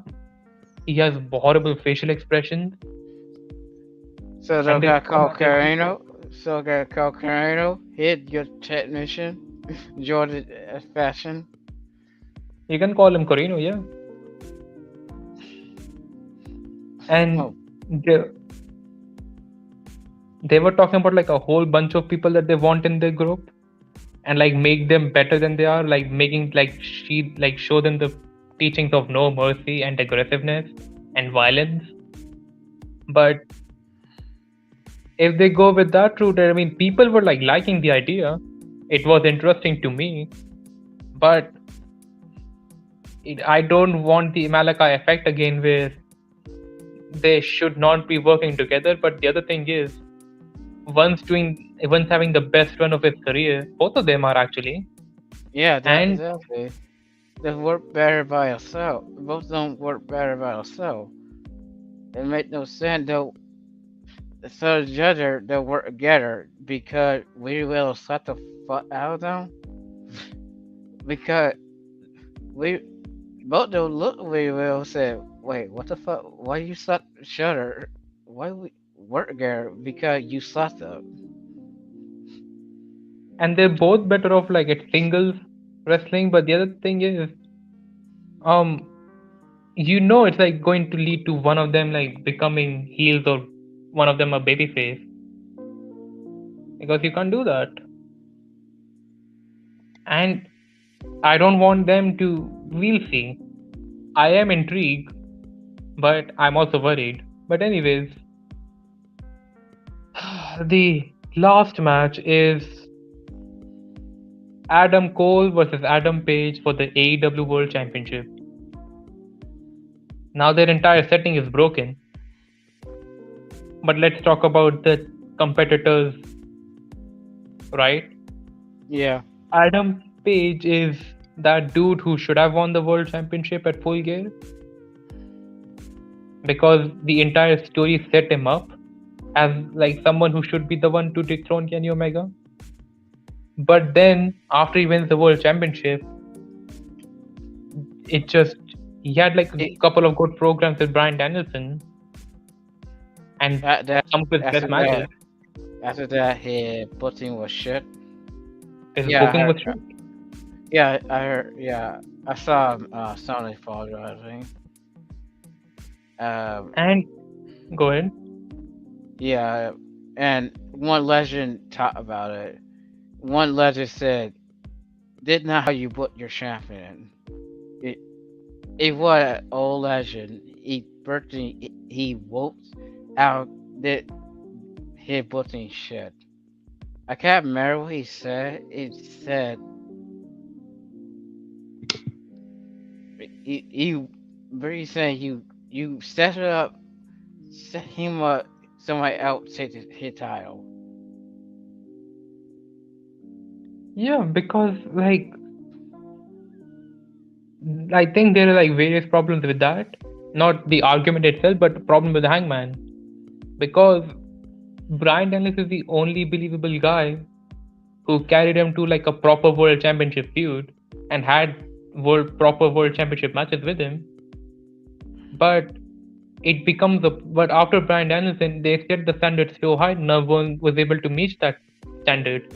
Because right after they paired him with Brian Danielson, they paired him with Lance Archer.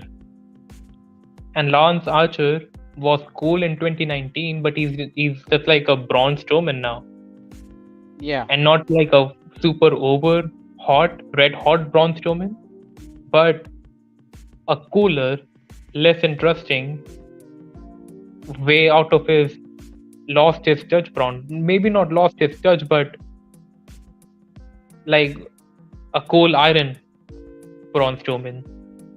Someone they missed completely out on when like the iron was hot. And now he's cooled down and buried so much that you can't like legitimately see him as a world champion. And Lance Archer, as cool as he used to be, is no legitimate threat to Hangman Page. And then he had like a horrible trash match that they call the Texas Death Match, which is not a Texas Death Match. I don't know how they think or wonder how that match even worked.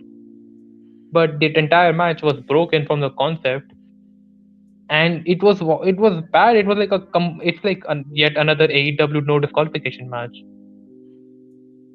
And after that, he's paired with Adam Cole, and he never feels like a world champion. And like everyone wants to like call out Seth Rollins when he was like a universal champion. They said, you know what, he should not be a universal champion. He's the guy who you should like chase for the world championship, who's better off chasing for the world championship. you But once you give him the world legally. championship, hmm? I said legally he was a top guy. He held a belt. And like another thing is like they don't learn anything from the Braun Strowman booking, because Braun Strowman was chasing for the Universal Championship for a long ass time, way Yeah, too long, and by the time he ended up winning, nobody was interested at him. And Seth Rollins was at the right place at the right time to win the Universal Championship, especially when Roman Reigns is like playing the background guy these days. At that point in time, of course, when he just like came from leukemia. And the other thing is, it was not the issue of like Seth Rollins not being a deserving world champion. It's more like how WWE booked him. And the major issue is they keep putting him in programs with Baron Corbin, who was not ready. yeah, If you saw his feud with AJ Styles, it worked. And he had a great match with AJ Styles. yep, And then they killed off like even his match with Brock, everyone was rooting for him to beat Brock at SummerSlam. And then he had like a good match with Braun Strowman, and then they killed him off with Bray Wyatt, because when it is not Seth Rollins' fault, it is how WWE booked it. yeah, So, but Hangman is not having any of the issues that Seth faced. He's not facing Baron Corbin for like 6 months. He's not while Brock, he's not having some other dude looming in the background like Brock Lesnar was during the feud. yeah, He was not being made fun of or like ridiculed or like get blistered. They're really pushing Adam Page as like the second coming of Roman Reigns, in the sense he never loses a match. He's in everything he does. They're trying to make it look important. He's a genuine babyface that everyone likes. Unlike Roman Reigns, everyone wants to see get beat. But He's that Follow one me? dude. Hmm? I said, so they'll push him. So what, Pommel? Uh, I know Alexa said, what, how they'll fail, how you in your eye. Like that's a good question, because it's not like he should never win the world championship. Him winning the world championship at Full Gear was the right call. Maybe him beating Bryan Danielson was the right call, even though the way they did it is broken. But after the Bryan Danielson feud, where does he go from here? He's and that's what I'm saying. He's not the guy who should be holding a world championship for this long. And I sure hope he doesn't surpass Kenny Omega in terms of having a huge title run. And I sure as hope, like, they had like two world champions who like went for like almost a year with the world title run. And Hangman Page is not that kind of guy. Nor Yeah, was Kenny Omega, but they went with him because Hangman Page was like always a logical option. But he's not the guy to hold a belt for like an entire year, and he's suddenly losing opponents, big time opponents. The only one who can legitimately challenge him is CM Punk or John Moxley, and John Moxley is not winning the belt anytime soon. But if he beats Punk, then he has no one. You can argue it's MJF, but MJF is needs to have like rack up big wins that he should. yeah, But then what will you do with Punk then? yeah. So You need to build up jam up. So you build him back up after Crick Jericho bullshit. and he will, but like MJF will be built up. But it's a case of what will like would you do it at the expense of Punk, who's like their legitimate huge star? And if they like just like have him get beat, then it's a problem, because then you just like saying, yeah, Punk is not like the top guy. We just make whoever we want to be as top guys. Yeah, Punk already lost to MJF, and even though he redeemed himself, you it doesn't mean you should just like have him. Like, Punk may not need the title, but this company needs Punk as the world champion. yeah,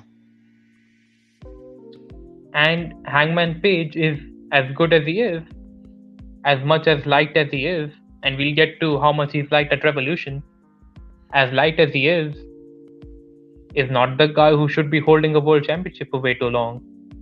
They didn't even do the same thing with Sami Zayn when he was the NXT champion.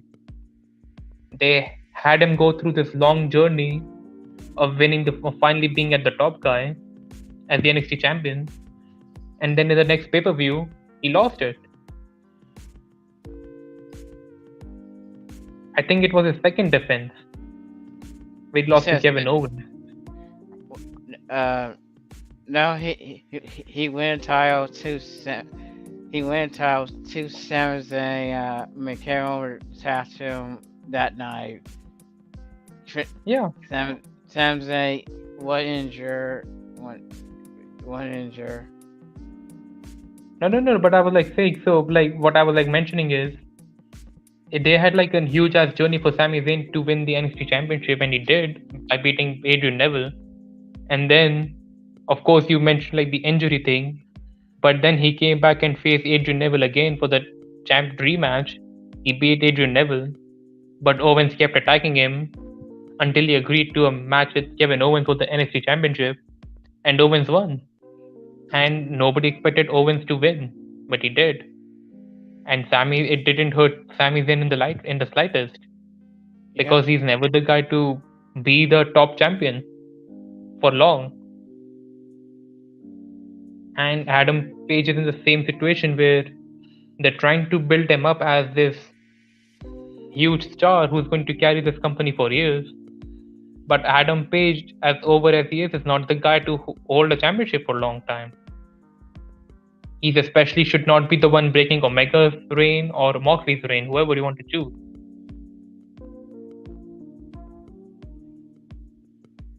And but like I said, we'll discuss how over he is at Revolution. But let's get to Adam Cole, the challenger. The moment he arrived in AEW, he came with a lot of fanfare. People wanted him in AEW. He was he got like he left the evil environment and left at a time. He left like he was like consistently booked, A and tough he guy. left. Yeah, he came as a top guy and left as a top. He came as one of the top guys and left as the top guy. And it wasn't like he went to the main roster, got buried, and then just like came to AEW where he has like less momentum. He had a huge momentum.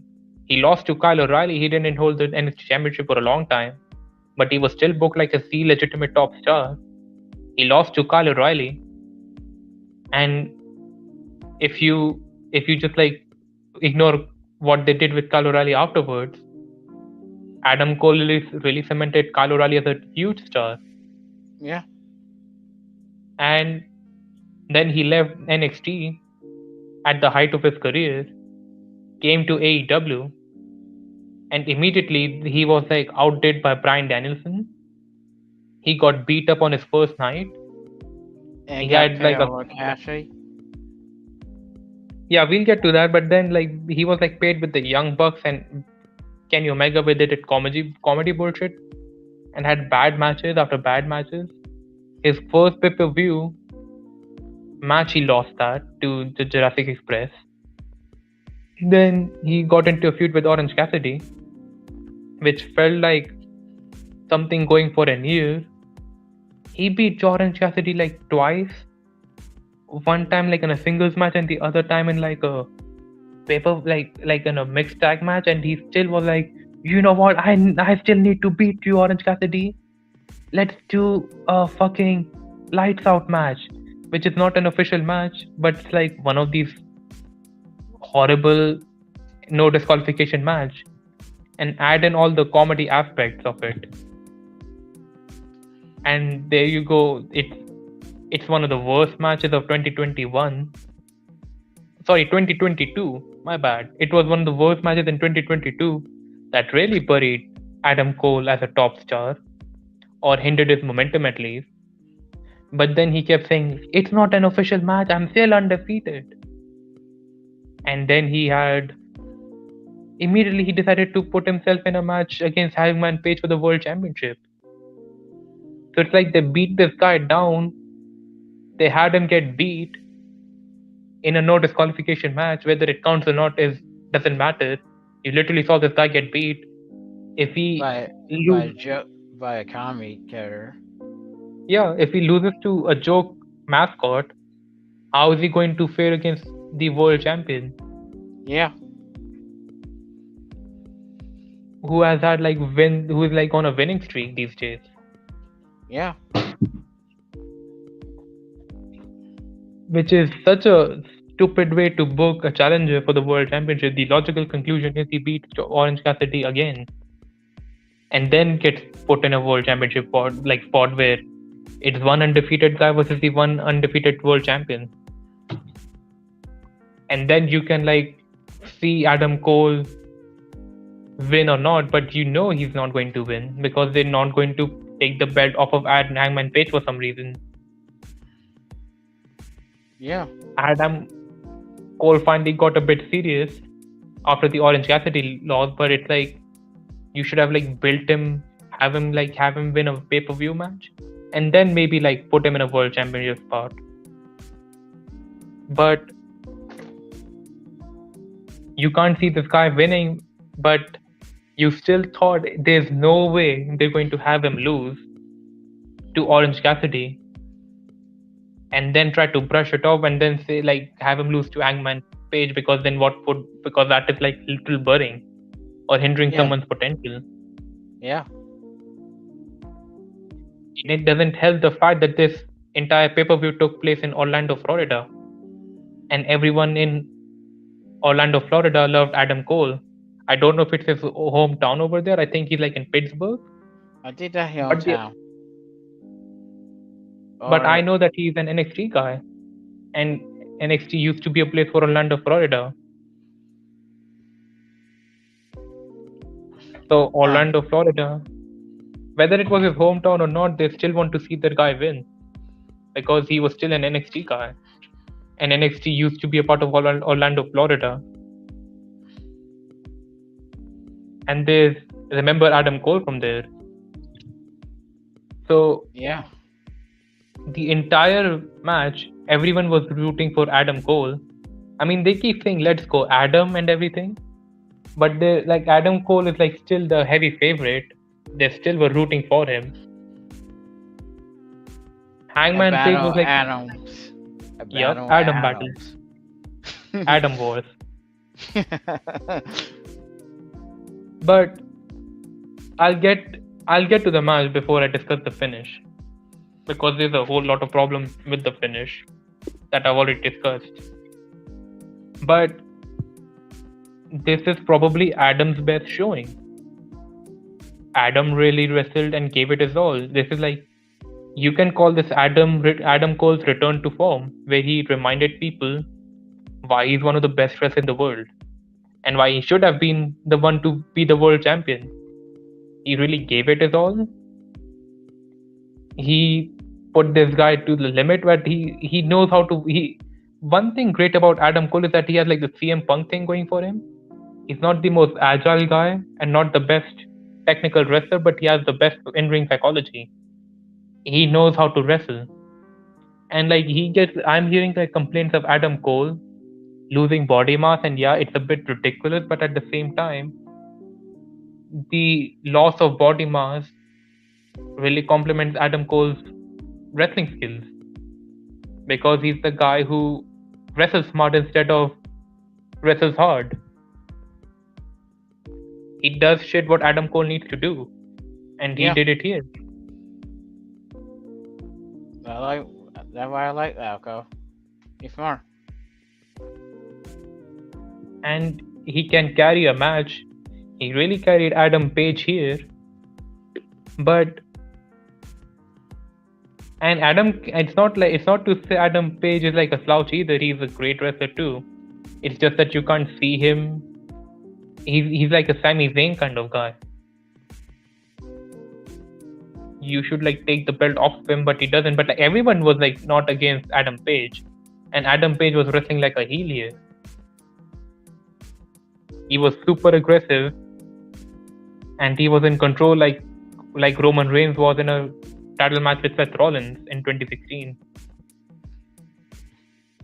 And they had like a great match, and then they had like the Undisputed Era involved, which is all right. I forgive it. Interfering? Hmm? He did do interfere shit? Yeah, a couple of times they did that, Oh. but the moment they did that, I knew Adam Cole's losing. But they still had Adam Cole like perform his finishes, and it's a 2 count. Okay, it was with the knee pads, all right. I can look past that. And then they had like a table spot, which they really don't need to do. There's too many table spots. Why a match that is not even no disqualification is having a table spot? They had a table spot. Go ahead. Because fans like table for some reason. But if it's done every week or every day, then it's not special anymore.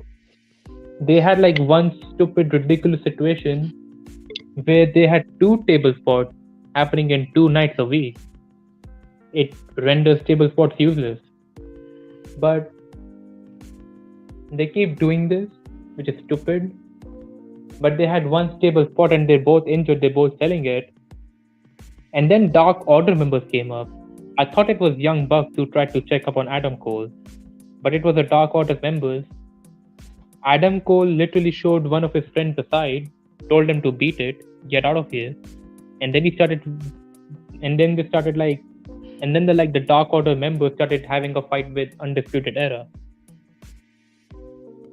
And this is where I thought they're actually going to have Adam Cole beat him, because Adam Page is like, showing one of his friends, there's no way he's going to be fucking winning this match now. And then Adam Cole like performed his like no knee pad last shot that he does on the head, and it's a 2 count. Wait, what? Yeah. Oh, that bullshit. And then Adam Page like does his another like last. I think he does it like inverted tombstone pile driver, but it's like I don't know what it's called, but it's like Oh, some foot. dead eye. Dead. It's I think it's called dead eye, but it's like he puts the opponent on the back, on his back, and then he drops him on his head. Oh, yeah, did I? And then he tied Adam Cole's arm. Adam Cole super kicked him, and then Adam Page like beat him up some more. Adam Page was getting angry and tried to do Adam Cole's finishing move on him. And I thought maybe this is probably where like Adam Page gets way in over his head. He misses. He should have gone with the buckshot later, but he's like trying to mock Adam Cole while he's doing it. He misses it. Adam Cole performs another last shot and beats him. Nope. Adam Page hits Adam Cole with his like he hits Adam Cole with his own finisher, and then performs the flipping clothesline that he calls the buckshot lariat, and wins the match. Oh, that shit finisher. Shit finisher. But before, and he like performed the buckshot lariat like 2 times too. The one time he like Adam Cole had a pro break, and you legitimately thought, okay, he's winning this one. There's no way he's losing. But then Adam Page like hit Adam Cole with his finisher. He was the heel. He pushed his friend aside. He was getting hit with 2 multiple finishes. And then he won with a single flipping clothesline. Which is, I'm convinced, is being protected the same way as One Winged Angel. And here's the thing, like, Powerbomb Symphony is one thing. I don't know if it's a big issue for other people, but his Deadeye finisher is more believable as a finisher than the Buckshot Lariat. Because at the end of the day, Buckshot Lariat is like a flipping lariat. I'm not saying he should never use it as a finisher, but he should use it on underneath talent that he doesn't need to use the Deadeye for. Yeah, and Deadeye used to be his finisher.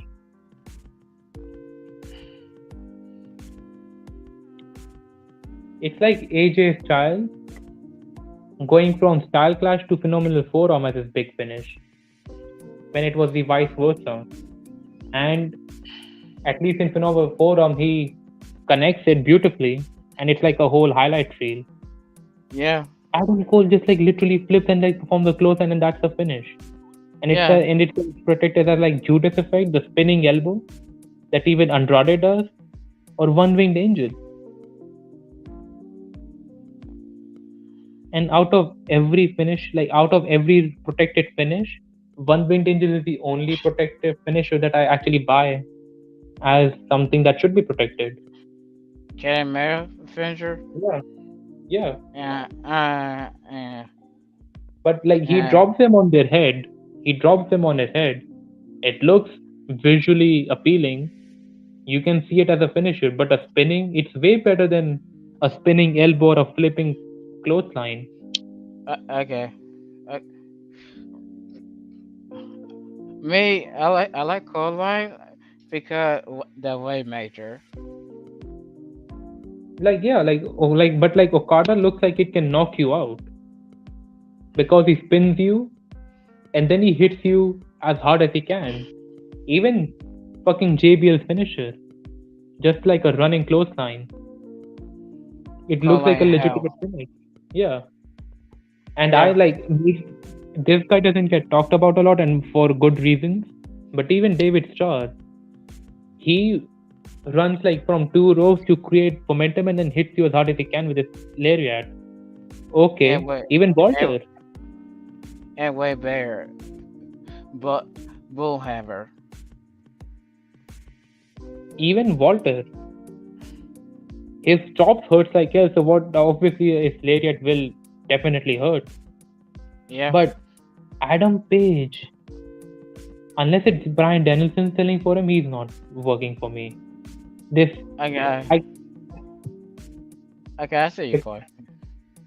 like Brian Danielson like completely flips and looks like his head is about to be taken out of his body. But like with Adam Page, it doesn't work that way. It's like, how can you see this? If it's to be lower level talent, I don't have a problem. That I should not be used every time.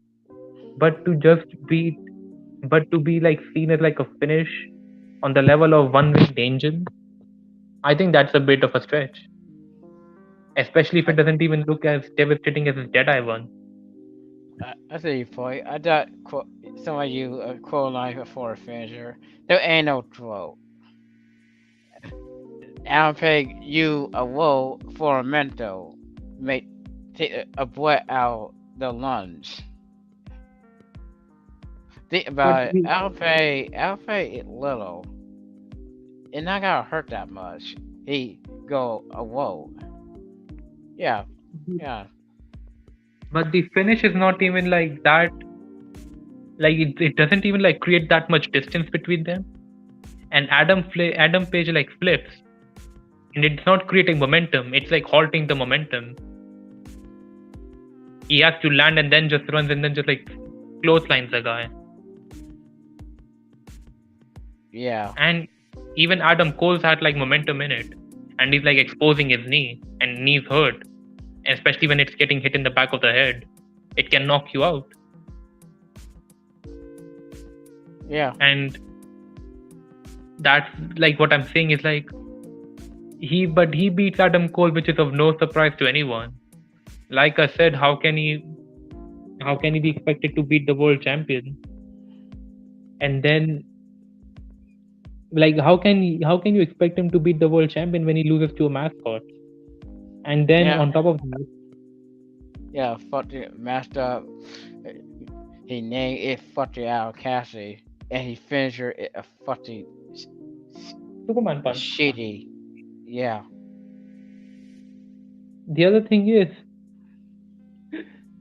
The other thing is like there are times where I actually like bought Adam Cole winning, but that is where Adam Cole should have won. The crowd was behind him. You literally built up Adam Page as a heel. He's causing his own downfall by pushing his friends and fighting aggressively, which he shouldn't. He's being overconfident prick. How the fuck does Adam Cole just lose?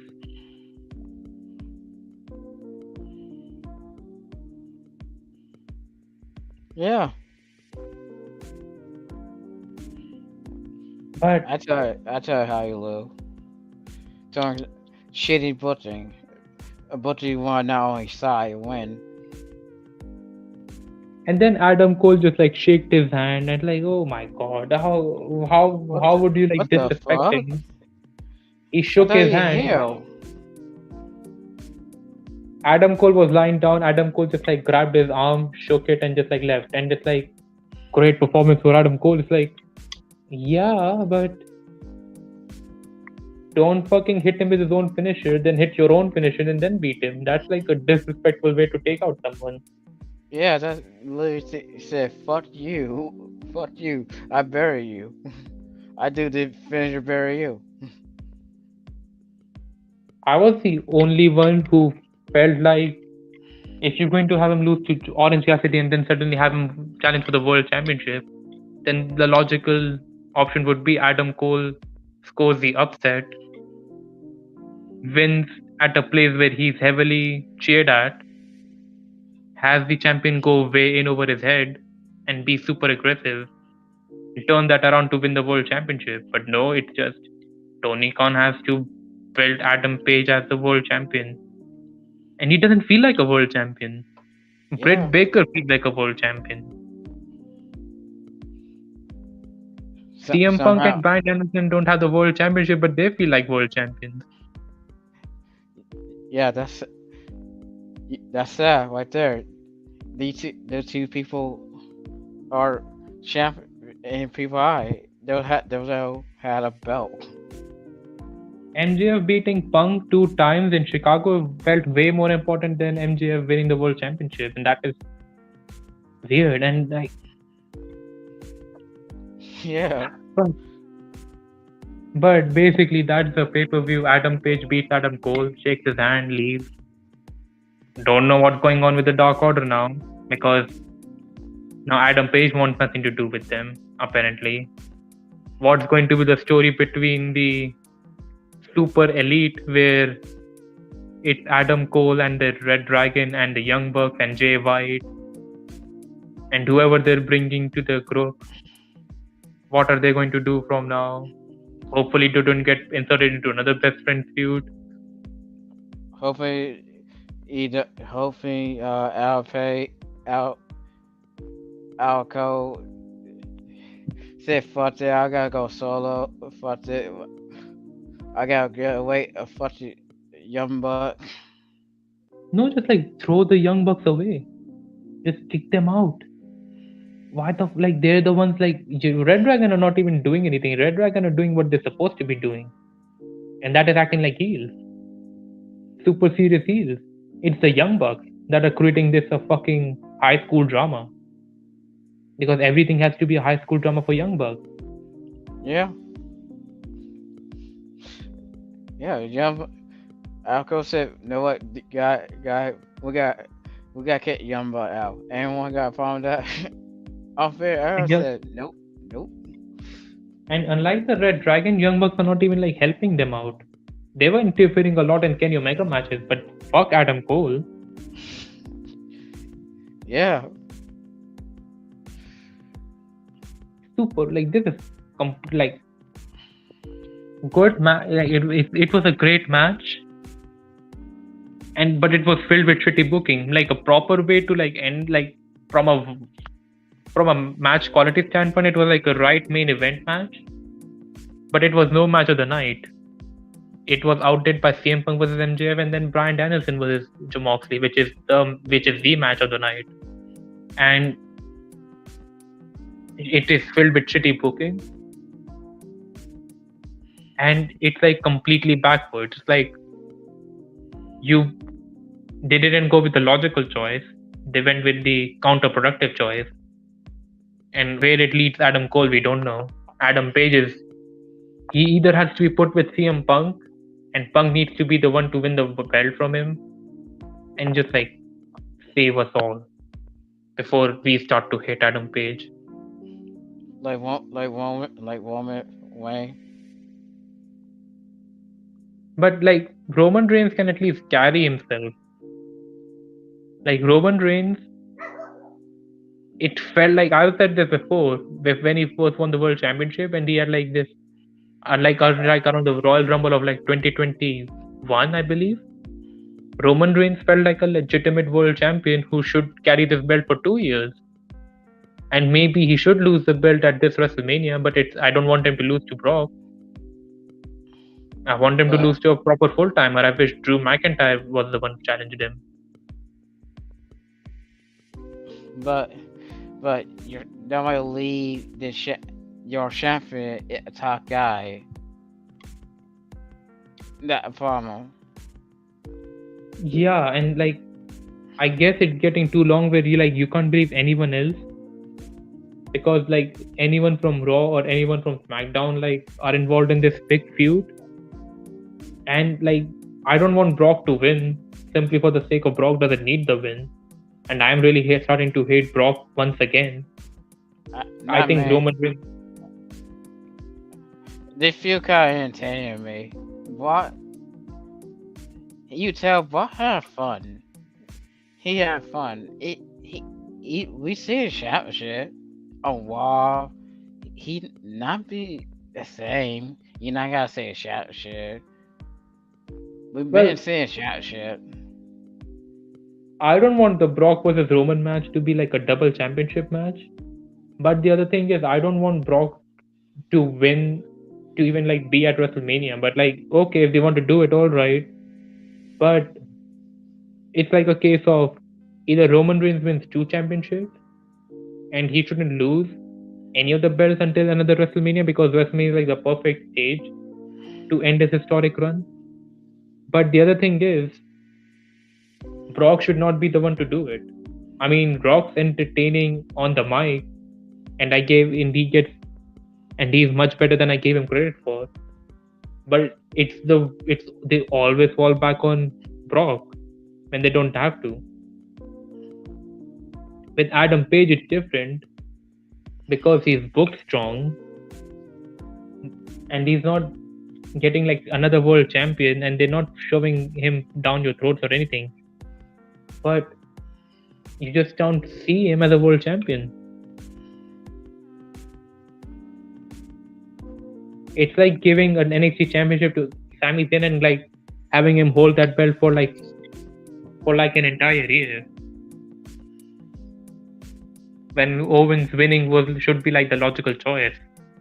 But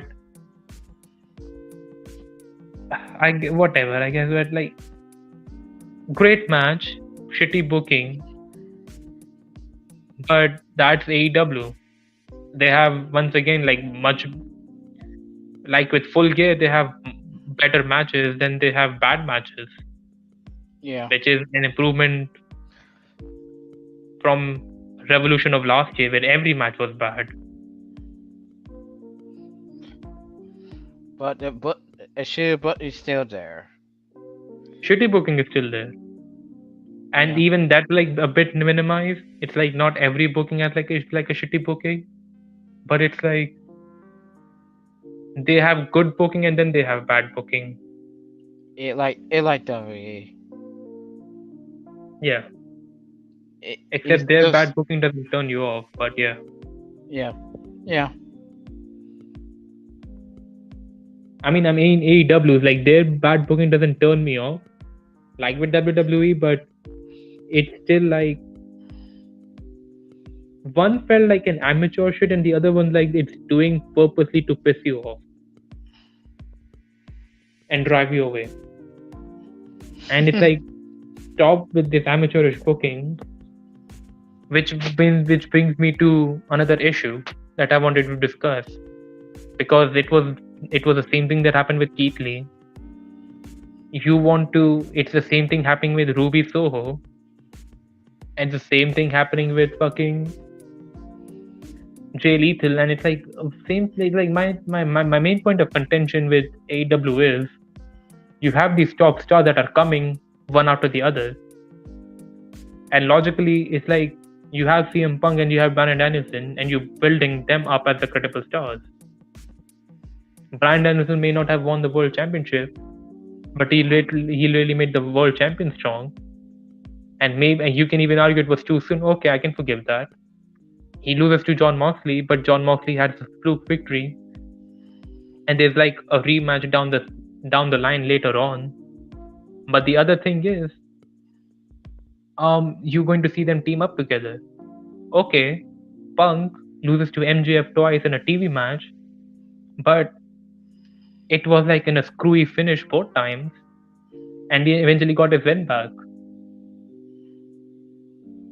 But besides that, look at everyone AEW is bringing, and look at how they're using him. Jay Lethal lost his first match to Sammy Guevara, an injured Sammy Guevara, who is hurting himself even more. So logically, Jay Lethal should be the one to win, but no. Then he disappears. Then he has another TV match with Ricky Stark. He loses that match, and even then they were like trying to bury this feud. Oh, this belt doesn't count. Then why are they even having this belt in the first place? Yeah. Then with Cody, Malachi Black beat Cody twice. Cody is like, you know what? I need my win back. He did. Where is Malachi Black now? He's nobody. People are losing interest in him. Talk about fucking. Who's the other guy? I think Ruby Soho. Ruby Soho came to All Out with a lot of fanfare. Everybody wanted to like her, and they liked her. She's not a bad wrestler. She's one of the better wrestlers in the women's division. What did they do with her?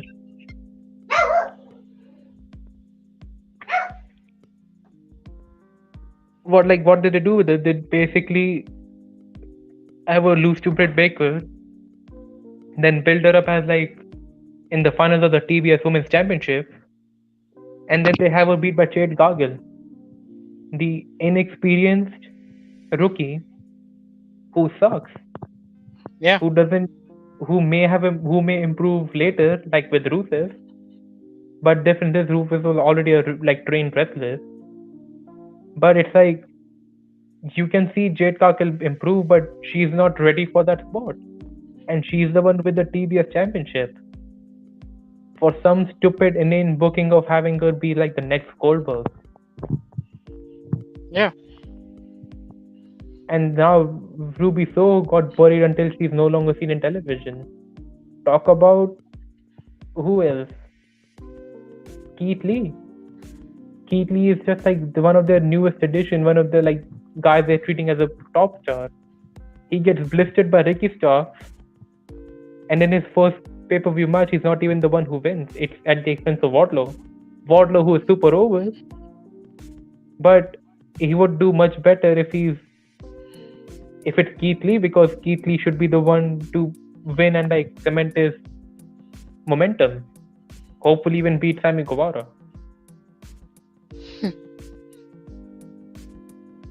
And I said Jay Lethal, I said this.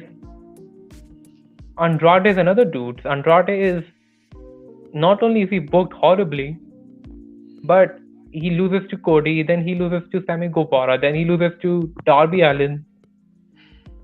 And like, what are they like doing? Like, you have these many people joining and coming, and you're trying to tell that this is like a best place to be around, but then you're like, yeah, you're going to lose to our guys.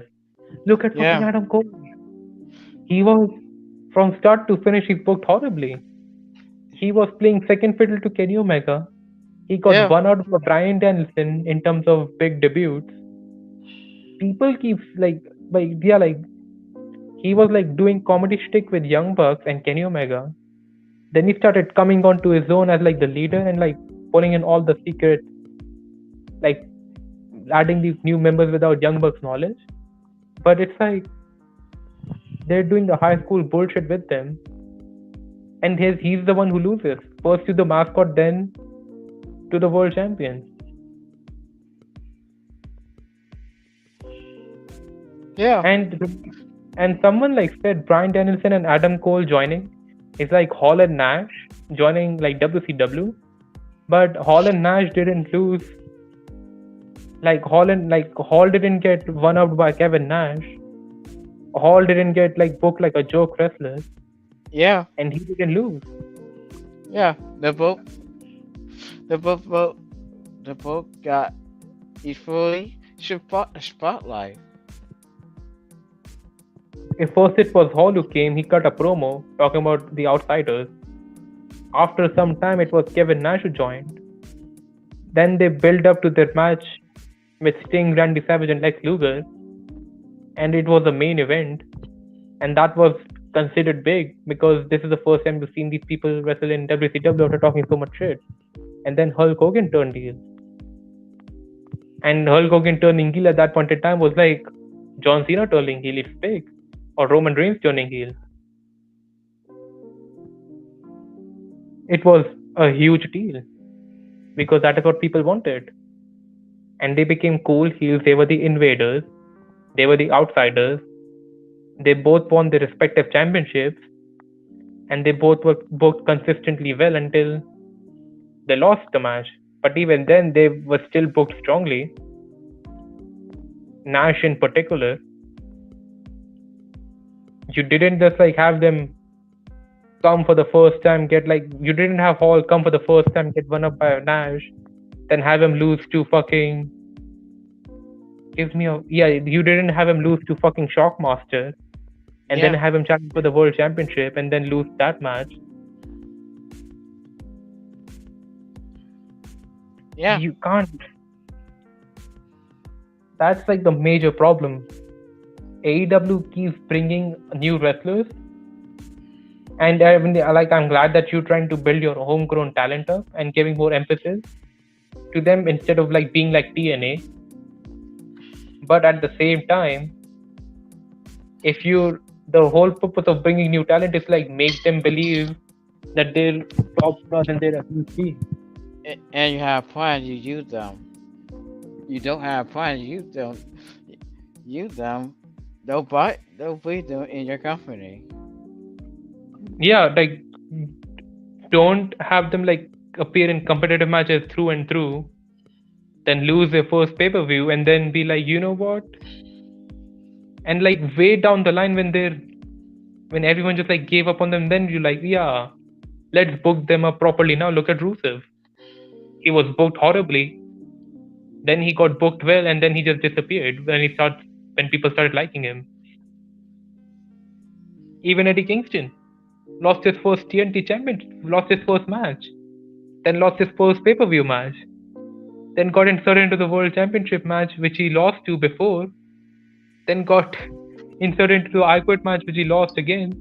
He keep losing every pay per view match he was been in, and suddenly, yeah, now you like it's time to build him up as a top star, and it's time Yeah, to the fans that he is not buried or he'll just become interesting. He's the only one who is considered like a legitimate underdog. yeah. Like, what's the point of bringing Red Dragon if you're not handing the belt to them? Or what about at least have them have like tag team matches before? Their first match as tag team champions is in a battle royal. So this is such a horrible way to book someone that you just got. Keith Yeah. Lee had the best first match of this year, and then he just like fucking got blistered by Ricky Starks, and then he lost his first pay-per-view match. It's like it's so backwards.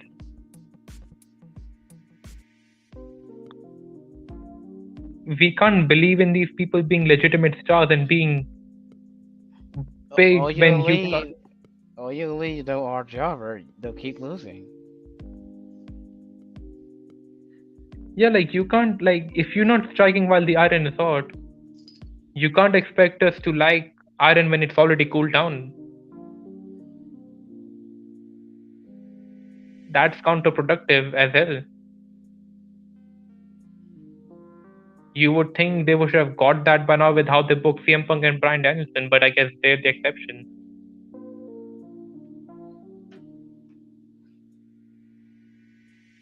Yeah. Gone were the days when they were like building up legitimate top stars like John Moxley and Chris Jericho. Chris Jericho was Yeah. the first world champion, and then after that, John Moxley, but then he was booked strong. He didn't lose a match. Even a match that doesn't count. It's like having John Moxley lose to Kenny Omega in an all out match and then claim to be undefeated and then challenge Chris Jericho. Yeah. They built up Moxley as a legitimate star, then have him beat their top star and then Jericho and then hold the championship for a long ass time.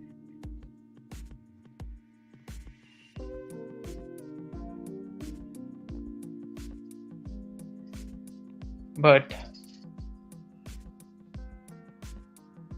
it's so stupid. I have a feeling Sammy Guevara is another guy. And that's why I said the only person who feels like a champion is Britt Baker. Sammy Guevara is like a lot in the set Rollins plays where he got inserted in like meaningless matches and feuds. He never defended his belt at a pay-per-view.